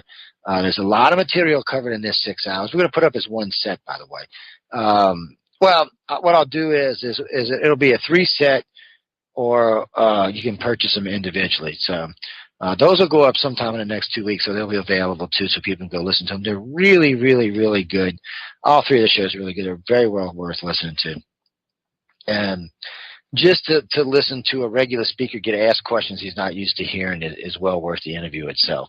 I enjoy listening to those myself, because I like interviews where you get stuff that no one else has gotten. You're kind of like, yeah, look at that. Dude, we got a lot of those. Yeah. If the aliens knew that he was coming, why did the spacecraft zap him? Probably get his ass. Okay. To stop him from being scared and running back to the truck. I don't know. They just zapped. I don't know why they zapped him. They may have been just pushing him away. No, because they knew he was coming. They zapped him. They just zapped his ass because it knocked him out cold, from what he said. So they just zapped him. They would have probably zapped the rest of him if they didn't take off. Maybe they just felt like it. And that probably what it was, a stunner beam of some kind. So it really didn't cause him any kind of injuries or kill him like they say on TV? No, he didn't die or anything like that. From what I understand, there wasn't no broken bones or anything like that. I mean, I know there was a lot of soreness and other problems that he's talked kind of shared about. But as far as I know, there wasn't any broken bones or anything along those lines. I think it was 5 or 7 days at a time. I'd have to go look for sure. But he had been gone a little while. And that's really is the signature thing for his case, is the amount of time he was actually gone. what did they do with him in all that time? What was going on? In the movie, they portray him that they thought he was dead and he came back to life. I'm not thinking extraterrestrials are making that kind of mistake, but it was a very weird type of abduction. But when you listen to him talk, when you really get to talk to him in person and talk to him and ask him the right questions, you do get basically kind of a different story. It's a little bit different than the way his book or the movie portrays it, because the fact that they knew he was there, the fact that was probably humans in the hangar and not ETs, suggests a lot of things that neither the movie or his book covered. So he did not get abducted by the human aliens. No, once he describes on a ship are not human aliens, and the only thing he described as humans is the things inside the hangars, and he said they spoke English. Not telepathically, but spoke English, and just English. So I didn't ask him if there was an accident or anything like that, and and when I asked him about the outfits, because they were in protective gear, he said it didn't seem like spacesuits, not like Apollo suits or anything like that. So that suggested that these were contamination suits, and they were worried about being contaminated by whatever he was exposed to on board of an alien craft, which makes total sense to me. Because the human aliens wouldn't have been in a spacesuit unless they were that original species that the Sumerians talk about. They can't breathe our atmosphere, but I don't know what they would be doing here in the first damn place. So now that clears it up for me now. Thank you. It's one of those things that you got to look at it all the angles and see where it's going to come out. And then there's always room for things that might change it or new interpretations. It's just the Travis case is an interesting case. But when you add the fact that the aliens knew he was there and that he was handed off to the government, suggests that it may not have been completely arranged, but more than likely, if that was a scout craft of some kind, while it was going up that mountain, it spotted them and decided that was the clearing and decided to stop and wait for him. And when they got there, they just called him, and he came like a dumbass, and zap, they got him, and the guys drove off.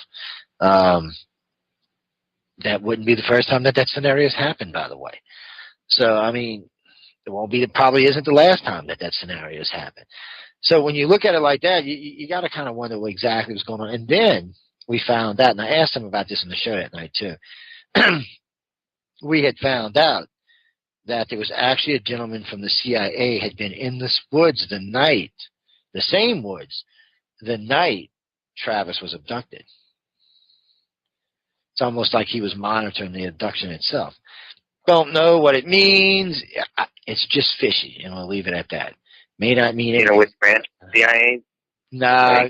It might, you know what, Callie, it might be on the archive, so you might check the archive and see, but I may have been something I asked him, it may not have been. And we talked about that a little bit and a couple other things, but there was several new things that came out on that show about that case that no one had ever talked to him before about. And you could tell he was quite happy at the end of the interview. I asked him, he said, I had a lot of fun. I hadn't been interviewed like this before. And he said, come back. He's invited back anytime. There hasn't been nothing I really wanted to talk to him about, because in Travis's case, I really like Travis. But once he's talked through the whole experience, because it's only the one experience, there's not much other place to go with it, I guess is what I'm saying. And then you confirm that he may have actually been abducted before and might still be abducted, or when I asked him that question, the way he answered it suggests that he may have had contact since. But I got to say this up front: he did not say that he did. It was just, if you listen to the way he answers the question, it suggests, but it's not a guaranteed yes or no. So, do you also think he could be too scared to remember as well? Maybe, and they may have just blocked it out. Y'all know I have a fundamental problem with a single one-time abductee. So, and of course, you mentioned that. I'm sorry. That's okay. Yeah, I was going to say, and you mentioned on a show when you were talking about him that his kids may be, he has kids, right? Yeah, he's got kids. Yeah. And that they may be abducted too. Yeah, well, now Steve Pierce has come out and said he's an abductee, and I really haven't done enough interviews with him to know whether he is or he isn't. I mean, I got to be honest about that. And in Travis' case, I mean, we have to go by Travis, but The big plus with Travis is, and I said this with Travis, and he said he would, when he found out I did voice stress and all, he said he was more than willing to be voice stress. Of course, the man's been polygraphed 5 times. He's passed all 5 times. That's a big boast for anybody, even a known person who can get around polygraph. 5 of them bitches is tough, and he had some of the toughest people in the country give them to him. So they wanted to fail him any way they could, and he passed with flying colors, no less, every time. So it suggests one thing for sure. Whatever happened to Travis, whether what he thinks it is or it's something else, he believes it wholeheartedly. There is no doubt in his mind that this happened to him or something happened to him. Because to pass a polygraph that easily, not unless you're on drugs, and he just doesn't look like the type that would do drugs. So it's interesting to see how it unfolds. But it's good. Who was that from 678 calling in? Hey, that's me. Hey, what's up, man? You can get in. Speak up. This is Michael from Georgia. Hey, what's up, man? I have a question about, you were talking about memory earlier, and I'm thinking about dreams.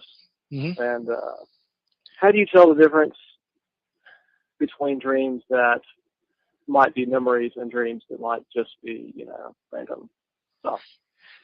It's a tough one. Awakening dreams are very interesting. The best way I can describe this is they feel different. For me personally, and this is the only way I can really describe this, an awakening dream feels like reality to me. It doesn't feel like a regular dream. Dreams, random dreams in your head or things that you're dreaming about or things that are probably dreams you can rule out. Awakening dreams really kind of feel like you're participating, you're part of it. But the reason they call them awakening dreams is you feel consciously awake in the dream. And you really are in the fact that it's not so much your subconscious experiences that's why you remember them when you wake up, actually, because they're played more in your front and your conscious memory than they're on your subconscious memory. And so therefore you remember them much more clearly than the other ones. Okay. Would you say that, Wait. Let him go first, Callie. Go ahead. No. Well, we just go Georgia, Callie. Georgia, go, man. Let Georgia go. We got Pittsburgh too, so we just go by the states tonight. Go ahead, Michael. I'm sorry, man. Go ahead. But would you say that it's more akin to say a lucid dream, the feeling of being in control, like you're talking about? Yeah. To me, lucid and waking dream are all the same things. They're all rolled up into the same things.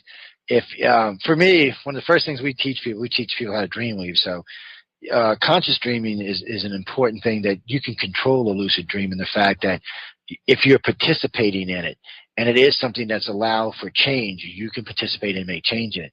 Sometimes awakening or lucid dream is a glimpse or a view of something. A lot of people think it's a glimpse of the view of the future. It may be. It may be a glimpse or a view of something in the past. It may be something in the immediate present. It really depends on the individual, but there is no doubt when you have one what it is. I mean, it feels just completely different than a normal dream. It does feel like it's just like you're awake and participating in the dream. And, I have recently, and that's what I'm asking. And it's good to write them down, man, because they do fade after a while. I'll tell you a little secret, because we tell all people who have experiences to write down as much as you can, because what you do, and don't even worry about reading it, just write it down. And then every month or so, maybe every 2 months, take a pen or take a highlighter and go through it and just read through the whole 2 months, and you'll be amazed how much of this shit ties in together with each other. I don't go back and reread my dreams so much. Occasionally, I'll go back and cross-reference something, Mm-hmm. but I do write them down, and I have been for several years, which is why I had trained something irregular. So I guess I was looking for more. Well, there's a lot of things. There's a lot of things that go on in lucid dreaming. I mean, one, what triggered the lucid dream? What is it? What is it that you've changed in your life, or what is it that you're seeking or looking for, or that has entered your life that's triggered you to have a lucid dream? Because it really, unless there's something going on, there's no real need for them. Unless you're studying something or involved in something or trying to change consciousness in your own head or something, there's no real need for lucid dreams. That they really come to people more who are actually pushing the boundaries, I guess is what I should say. So what is it you think that triggered it? I mean, was there a family event? Was there some type of contact event? Was there something just out of the... Go ahead. it was definitely a contact type event. I just don't know. And I mean, I've actually, seen these things before, or at least seen one type of being a few times before, but it's been a long time ago, and I haven't had much activity. So it's kind of weird for it to start now, like in any form or fashion again. Well, let me ask you a question. How old are you? I'll be 37 in just a couple days. Oh, okay. Well, that's why then. All right. To help you out with this, how old were you when you were remembering a lot of the stuff in your 20s? No, actually, the majority of stuff occurred when I was very young, more like in the 5 to 8 range. Okay. Yeah, okay, my little friend stuff. Okay, cool. Well, I asked because this is what happens a lot. You have pre-puberty, which is what you're talking about. And there's a lot of stuff that goes on there, and they let you remember a lot more because there's nothing really hostile in there that really is going to leave you like, oh, shit. From puberty up to about 30, there's a lot of stuff in there that will leave you like, oh, my God, what did I get into? But usually, if you're a true contactee and you're a lifelong contactee, if you were being picked up at kids, you definitely are lifelong. They've just been blocking out your 20s because it's horrific. Awakening well, I definitely have weird. Well, awakening usually starts at this stage. When I was a teenager. Yeah. Like, it was just, I couldn't, it was completely blocked out. Like, I wasn't able to handle it. Well, yeah, it was blocked out. And trust me, leave it blocked out. Those things with the milking machines and up in the air, and you don't even remember none of that shit. Trust me on this. I've hypnotized enough people. Yeah, I've hypnotized enough people in their 20s. Did you trust me? If you don't have to remember it, don't worry about it, because it's not significant in the part that it's significant because you've been taken, but it's not significant because of what they were doing. It's nothing that they're actually trying to harm you or even change you. It's what they do. It's the procedures they run through those years and what they're actually using you for in those years. But by saying that, after 30. The contact experience changes, usually from about 32 to about 37, 38. It's just kind of like a lull with maybe some strange little things, and maybe a weird light in the sky, maybe a passing thing in the living room or some shit. But then the awakening kicks in. If you're useful. Now, I got to be blunt about this because it doesn't work for everybody this way. There's 1 to 2% of contactees is how it works. The rest of them just go on with their daily lives and don't even realize most of this. The awakening kicks in. The awakening does a lot of things. First off, they start leaving shit that you cannot deny, whether it comes in the form, and if you've ever heard my show before, you will hear me say that it usually starts with lucid dreaming. You'll start having these dreams that you're like, oh shit, I've done this, I've seen this, I've experienced this, I'm part of this. The dreams are so damn real, sometimes it makes you want to jump out of your skin. And then you start to realize that a lot of this is actually real. So then you start looking at that, and then the awakening steps up even more. And what you'll start happening is you'll have undeniable experiences, shit that basically there is no way you can say other than what just happened. There will be none of that. Oh, well, that was a light in the sky. Oh shit, no, that was a ship just landed over the top of my head and just dragged me up into it. There is no more doubt. I mean, they deliberately do it because if you're going to be useful for them, you have to lose the fear, accept what they want you to do, and move on with it. Because that, it benefits both of y'all, and that's just the way it works. But not everybody can handle it. Okay. Well, I think the reason for the dream possibly might be that I've been working at the fear issue, because typically it does cause me anxiety. Especially if I go back and try and probe my own memories, and once I get close to making progress, I usually get way too much anxiety until I just cut it off and do something else. But it seems like I've changed recently, and my anxiety, I'm handling it better somehow or another. Well, I'm going to tell you a little secret. Age alone helps, especially for men. Well, even for women, I should say especially for men. As we get older, we realize stuff. At 37, you're not a young man. You're a man. You earn X amount of respect. You deserve X amount of respect just for making it to 37. So, you start to view the world differently. See, like when you hit 40, 41, 42, your basic view of the world's going to change in ways I would tell you, but you just wouldn't believe me. It's part of us growing as a human, but also being part of this contact thing. They count on that. They use that. They know that, you become more secure in who and what you are. The more you become secure in your own personal self and your own personal life, the more you become secure with everything else in life, including them. And they understand that. They deal with that. They I hate to say prey on it, but they do. It's a very unique way of doing things, but it works for them and it works for us. But it also weeds out the ones that can't handle it. So what happens with them is, this is what will happen. One day, it'll be like, well, I don't get abducted. I don't have abductions. What's an abduction? Or all of a sudden they'll leave what they know until that point, and there just won't be any more abductions. They just won't use them anymore. They'll be like, well, we don't really need you anymore. You kind of scare us, so we're going to leave you alone. Yeah, things along those lines. But and that's one of the things that it's hard for contactees to understand. All contactees start pre-birth and run up, and at least until your 20s.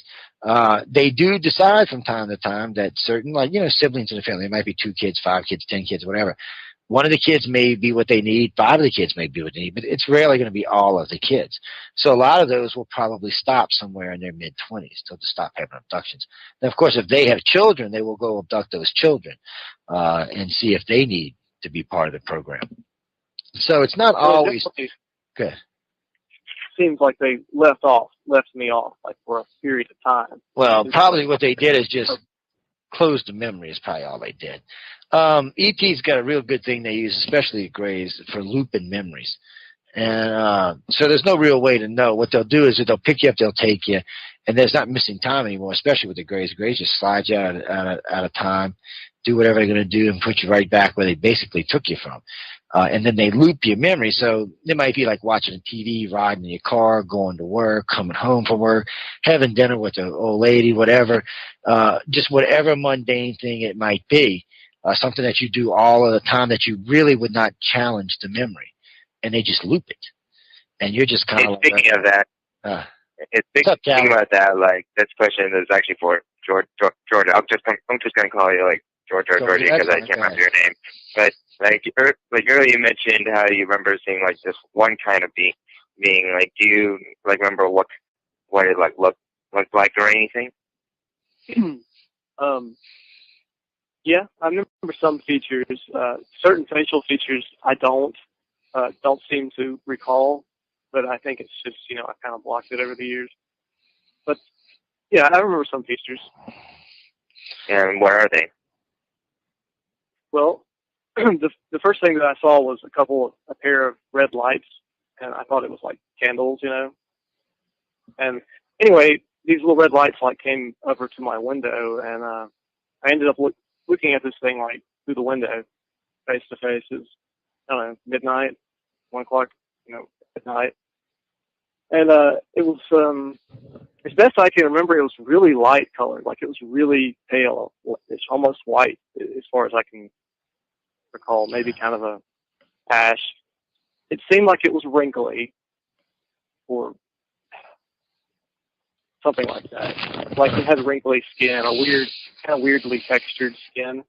I don't remember it having a nose. I remember seeing that. I was like, what is that?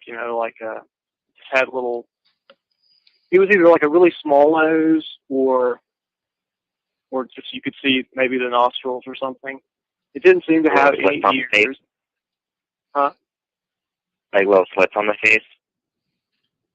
Like yeah, I think so. I mean, I've seen so many pictures of aliens and stuff, as I've grown up, that I go back and I don't want to contaminate my memories. Yeah, but I definitely remember that it didn't seem to have a nose. It didn't seem to have any ears. It was very, very pale. I don't remember seeing the eyes at this point. Like, I thought at some point that the red things were the eyes, but then it kind of, when I was looking right at it, I don't remember seeing any eyes. I do remember seeing the overall face, and I realized this was a person or an intelligent thing that was looking at me, and it looked like it had hair, like real, very fine, thin, white hair, or something similar to that, like on the top. Kind of sounds like a hybrid, actually. Kind of like a high hairline, that far back hairline. It definitely. But I can't say for sure. It definitely sounds more like a hybrid. That's kind of weird. I wonder what's up with that. They well, every now and then the hybrids for some reason pop up out of nowhere and stuff. It's kind of a strange thing. Both small white. Well, it's kind of weird the way they just pop up. And then some people don't call them hybrids. Some people seem to think that rogue group of grays kind of melded some human DNA, but there ain't no way to really know that. There isn't any real way to know that, I should say. At this point, until we get some better information, there's no way to know what the hell goes on with that, I should say.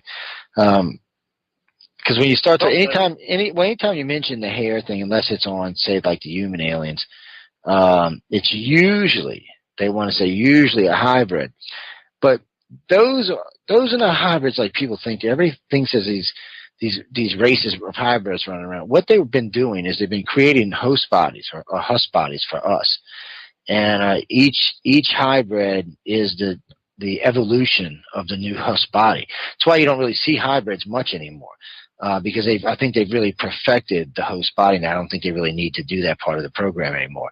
And I rarely hear contactees talking about it. It's not completely unheard of, but they're usually not young anymore. They're usually, older or 20s or older, I should say.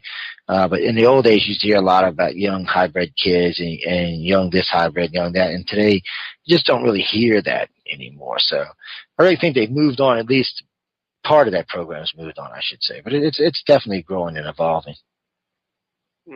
Yeah. What the hell is that? Sorry, I got a bunch of IMs coming at one time. Oh yeah, I know it's over 9, guys. Sorry, I know we're gonna go back another 10 minutes. I'll just calm down. That's our listening audience. Let me know we run over. Yeah, that's interesting. Oh, and I'm sorry, man. I know I put you in Pittsburgh instead of Philly. That's all right. A good friend of mine used to live in Philly. She moved out to Portland, Oregon, because she said, y'all people in Philly are crazy. Yeah, Philadelphia is okay. It has its bad moments, but it's okay. Some nights not okay. You damn Yankees. Just face it. I couldn't resist. I have a lot of fun with it. That I was thinking about that the other day. Someone had written to me and asked me about the what's her name's case, the one with I can't think of her name. I want to say Cass Landry, but I don't think that's it. Anyway, it was a lady who they took out of the New York high rise, and the ambassador and the 2 Secret Service guys seen it go down. That's an interesting case. And what really is really the most interesting about that case is here is a big city, busy city.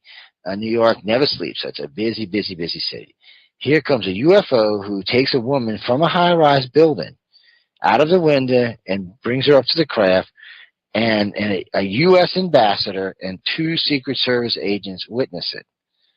But nobody else even reports it in that whole big, wide city or in that very, very busy street. Now, if you've seen a bunch of guys in black and blue suits staring up at the sky, wouldn't you look up? I mean, I would. It'd be like, what the hell are they looking at? Well, I'm serious. I mean, I would look up to see what they were looking at. So I'm kind of weirded out about that a little bit. I'm not sure they didn't take all 4 of them, to be totally honest with you. I think that's really what went down. What was that? Shouldn't there be some video of that incident? You'd think they would be, but it was 79, 89, I think it was. I'd have to go look and see for sure, but not like they got today. But you would think, and if it happened today, you would think there would be video. But I know the Mexico City sighting just recently, where that thing was, Jaime Hassan reported, it flew around. Mexico was in and out of the city all day long, and nobody managed to get any video. Well, I think 2 people got video, but out of all the 22 million people that live there and all the street cameras they have up like we do, you would think somebody would have caught it. Now, it is something interesting. Now, I'm glad you brought that up, because I asked a guy I know, Kurt West, that works for out of Phoenix, Arizona, light company. The ticket companies. They put the cameras out on your poles.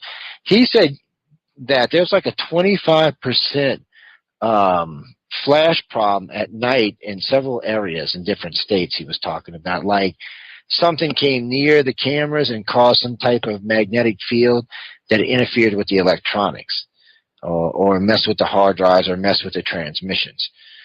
which I found funny or suspicious because, they don't actually, most of the ones don't have on-site hard drives. The hard drives are usually located at wherever the signal's being sent to, in a computer at, the police station or at the courthouse or at their department, more than likely, is where it's being transmitted to. So you got to kind of wonder about that. But there is like a 20-25%. He said that at nighttime, it's just like something got close to the thing. And he named a couple cities. Phoenix was one of them. He talked about a couple other places in the south and then a couple places up north, which happen to be areas where UFOs are sighted. Does it mean they caught a UFO? No, it doesn't. But it does mean that something interferes with them damn cameras at night. Maybe somebody's got some kind of beam they shoot at them when they're driving. I don't know. But it is interesting, and it just is coincidental that these cities happen to be hot zones for UFOs. But like I said, it doesn't prove it. What was it? Is it UFOs, or is it just the cities that don't want to be able to have the videos to display? I would like to, yeah. You see that? Well, they don't actually get them. From what the way it works is the company that owns the camera gets them, and then they send it to the district attorneys and all. The picture or the videotape with the picture still frame broke the law, and that's what they send to them. So they could actually be holding them or hiding them. It's quite possible because there's only a couple of these companies that are out there and do that, and if the government's involved with them, they could actually, easily police that. That shouldn't even be a big deal to police that. So it is interesting. Does it mean anything? I don't know. Now, I'll tell you what I did find interesting is these fake cell phone towers all over the United States. Those are most interesting. We addressed it on last week's radio show on News on the Flip Side, but in Nevada and Washington, D.C., Maryland, a couple other states, they have fake cell phone towers. What they do is they hack into your phone and upload everything, every voice and text communication as long as you're in range of that tower, which is a pretty decent range. So, plus, it can send you text and conversations. So, for some reason, somebody feels the need to be stealing a bunch of audio. It could be, they said it could be the NSA or the CIA. They said it could be foreign countries spying on diplomats. It could be all kind of stuff. But no one, even the government, has not said what they are. Are you talking about these interceptor towers? Yeah, the ones those X phones found, or those, whatever they call those new cell phones. Those fancy Samsung 3s that are $3,500 encrypted. They're the ones finding them. It trips the alarm on the phones when they get near one of them because they're trying to hack the phone. I think I have one by my house. It looks like a fake tree. No, those are real towers. Some neighborhoods require you to make your cell phone tower look like a tree. We got them all over like that. They actually require that, so it's not a big eyesore in the neighborhood. That just cracks me up, to be honest with you. But it's more uglier than the real thing. And some of them I have to agree with that. Some of them they do look more ugly than the real thing. And when you put them in certain areas, like in the woods and all, they don't look that bad. But when you stick them in a city where there's no 30-foot pine trees, and these trees don't have no leaves on them, so they just look like a dead tree standing in the air. It's stupid shit. It's well, here's a piece of goofy information for everybody listening tonight. 2 kids in Scotland figured out how to track X-117 stealth fighters, and everybody was like, "Well, that's impossible." This same area also figured out how to track Russian stealth missiles. Cell phone towers, by the way, pick up stealths. The stealth transmissions screw with the cell phone towers when they pass them. So you can track the stealth by the cell phone tower. But you can also track like a B-2 bomber or something, or no, that's too high. I think they're too high. I don't know, Callie, for sure if there's a height limitation, but from the gist of the conversation I got, it sounds like they're limited to like 20,000 feet or 30, whatever commercial air traffic is, because I thought the FCC said that cell phones that we use cannot go above that altitude because they would interfere with military equipment. But you can use them on your plane for some reason. I have no idea why.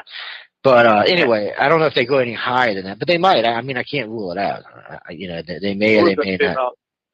UFOs, do they interfere with cell towers, or are they affected by them? No, I don't. Not that I know of.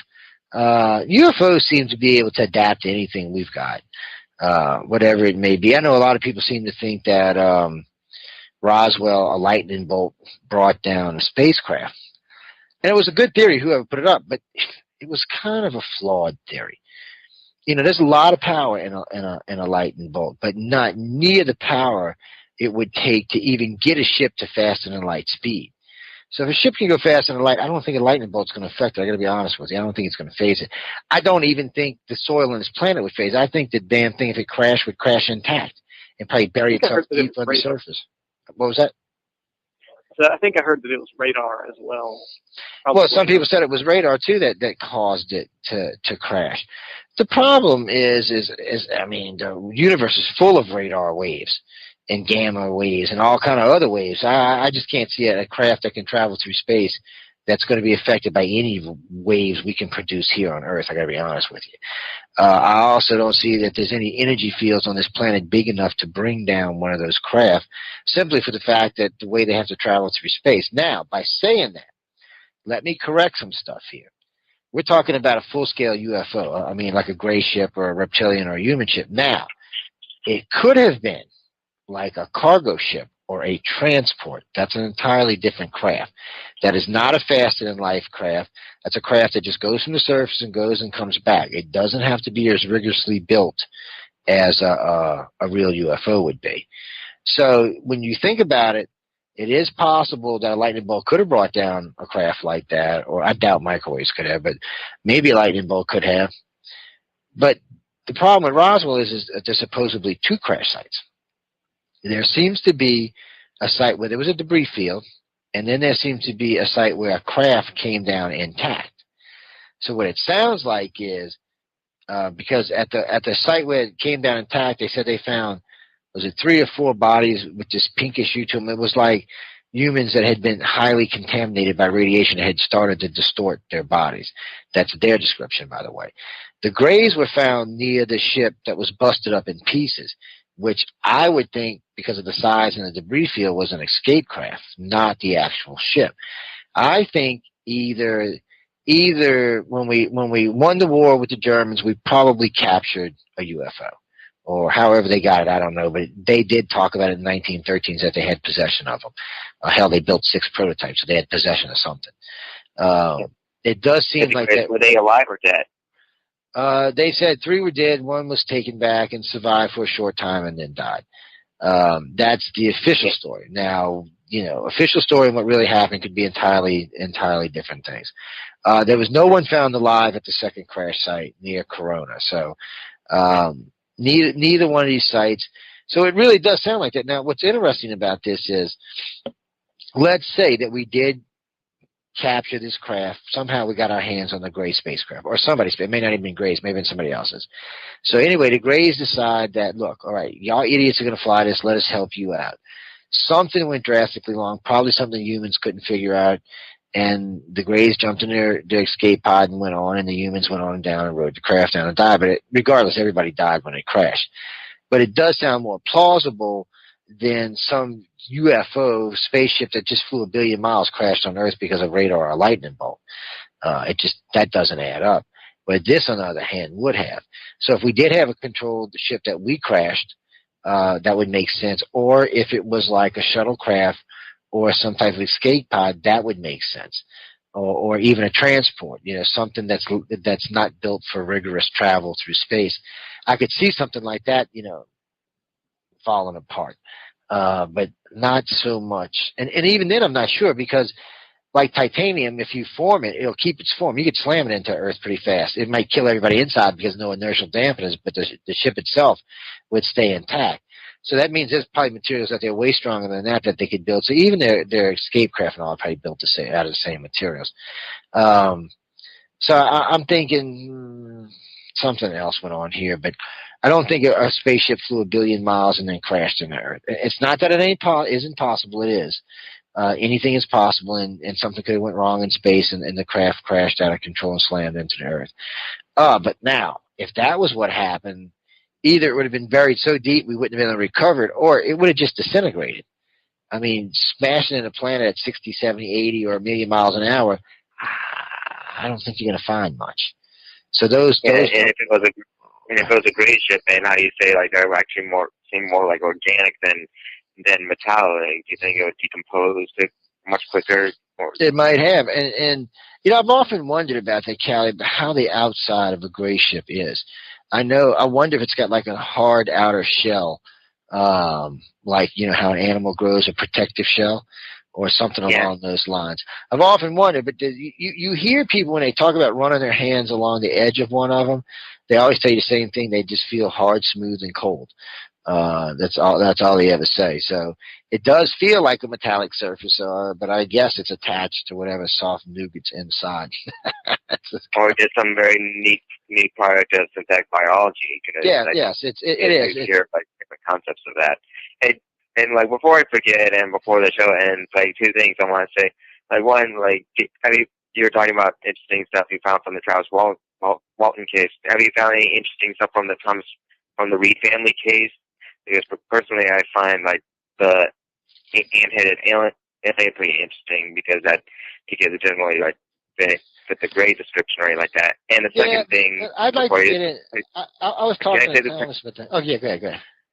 And the second thing, like you're talking about the lucid dreams earlier, that sounds a lot like what I just wrote in this fiction piece that I actually shared within your timeline, and I also want to let you know. I posted that. It was the first chapter of the story concept that uses iTarget information that I got. I just want to know if you saw that or read that yet. I saw it today, actually. I haven't read it yet, but I saw it earlier today. I actually pulled it and put it on my list so I won't forget about it. Because if I leave it where it's at, it'll roll down in 2 days. I'll never see it again. So I had to pull it up and save it so I wouldn't forget about it. But I'll probably read it over the weekend when I got some free time. Yeah, well, let me know what you think of it. And I will. All right. But first, the Thomas Reed thing, you were going to say something. Well, Thomas Reed, I've talked to Thomas Reed. We talk off air and stuff like that, and we talk on Facebook and stuff. And Thomas, I would love to get in his head because I'm not sure. Because some of the stuff he says, I'm not sure that it's all what it appears to be. I would love to get in his head for a little while and see what it actually is. Because I'm not 100. There's a couple things he says that suggest they're cover memories and not real memories. And I know the only person I know he said it hypnotizing was Von Smith, and that was at some little 20-minute thing, and that to me isn't real hypnosis. So it takes me an hour to put somebody under the way I want them under. So and we do 2-3 hour sessions of hypnosis. So I'm thinking, I'd really like to sit down with him because I don't think everything that he thinks is in his head. And I don't think everything he thinks it is what it is. It's one thing I've learned over the years because I've done enough of this, that a lot of times when you get somebody down and under and they start talking about their experience and you're listening, you're like, well, wait a minute now. That's not what you've been telling me for the last 3 years. And of course we're recording it and they're reliving it. So they're remembering it, but we're still recording it anyway. And of course the voice stress meters are running and shit. So you can see all of that yourself and see the results of it. So I would just like to be, before I picked on him about any particular animals or anything or things, because the ant one could be kind of the praying mantis too, or one of the other bug-eyed ones or things like that. And it wouldn't be the first person who said they seen like antennae on a thing. But it's funny about it. A lot of times they tell me antennae and they say ant, and then I say, well, take the antenna off and tell me what it looks like. Oh, more like a gray. I said, okay. So it might be a gray with some kind of antennas on it.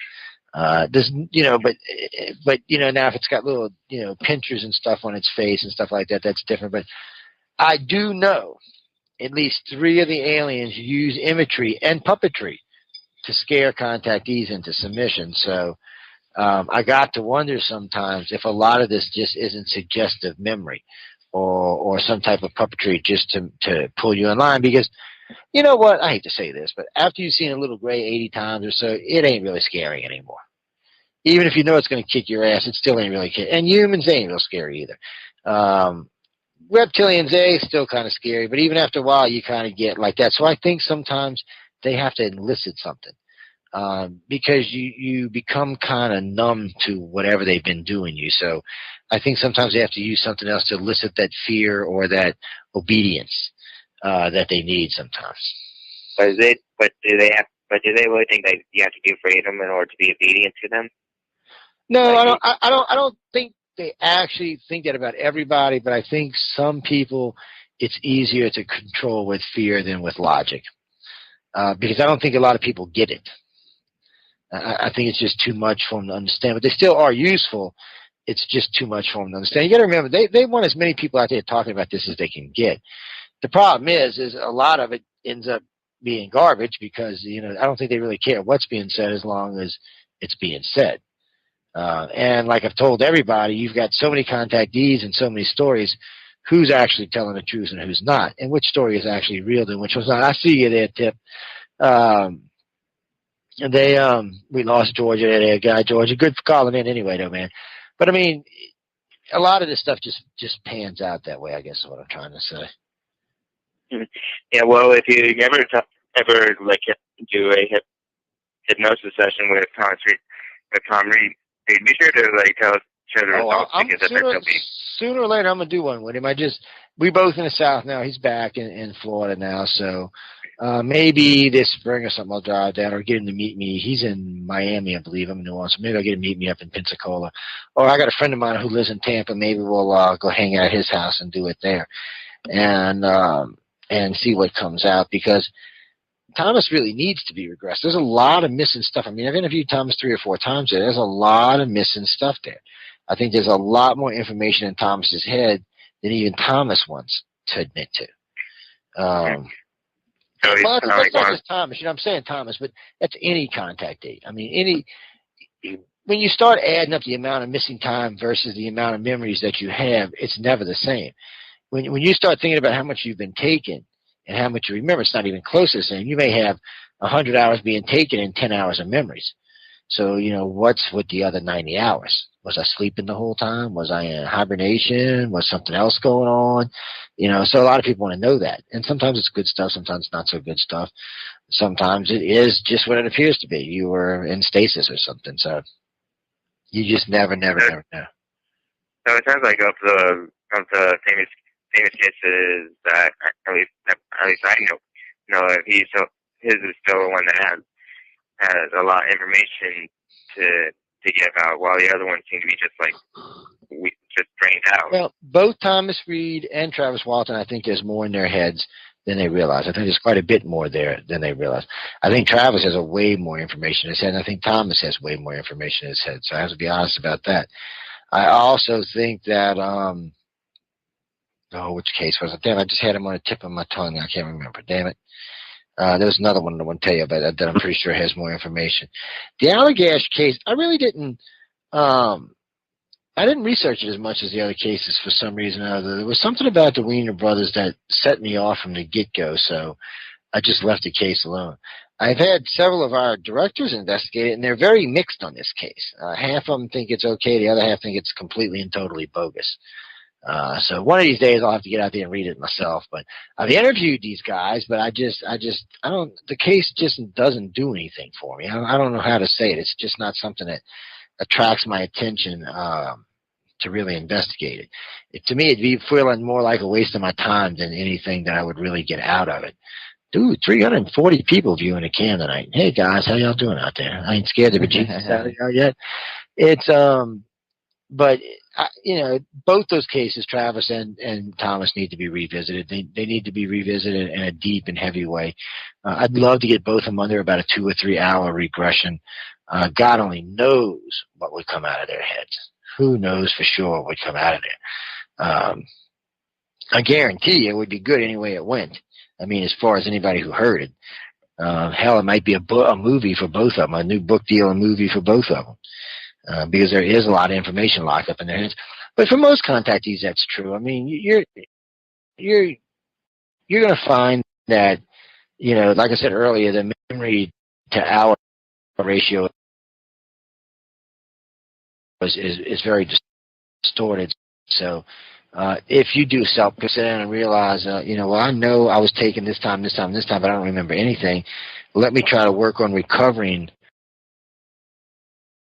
some of that.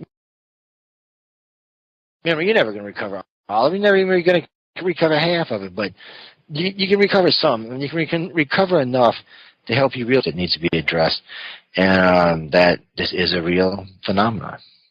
That's the easiest way I can say it. But anyway, we're getting ready to get out of here. Let me mention one more time who our guest is going to be next Wednesday. I don't want to be rude. It is R.J. Von Bruning. Y'all can come in and check him out. Bruning. Y'all can come check him out. It ought to be a pretty good show. I talked to him earlier today, and we will be getting him on pretty soon for y'all to come check out. I got a couple other guests coming on. Got somebody you'd like on, or you got a particular person you'd like, send me an email with their information, and we'll give them a call.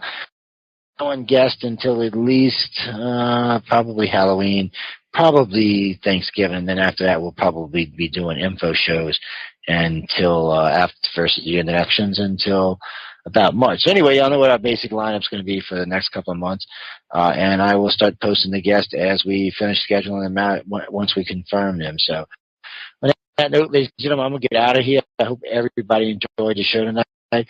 I know it's hard on my UFO audience when we do regular science because it's kind all of them.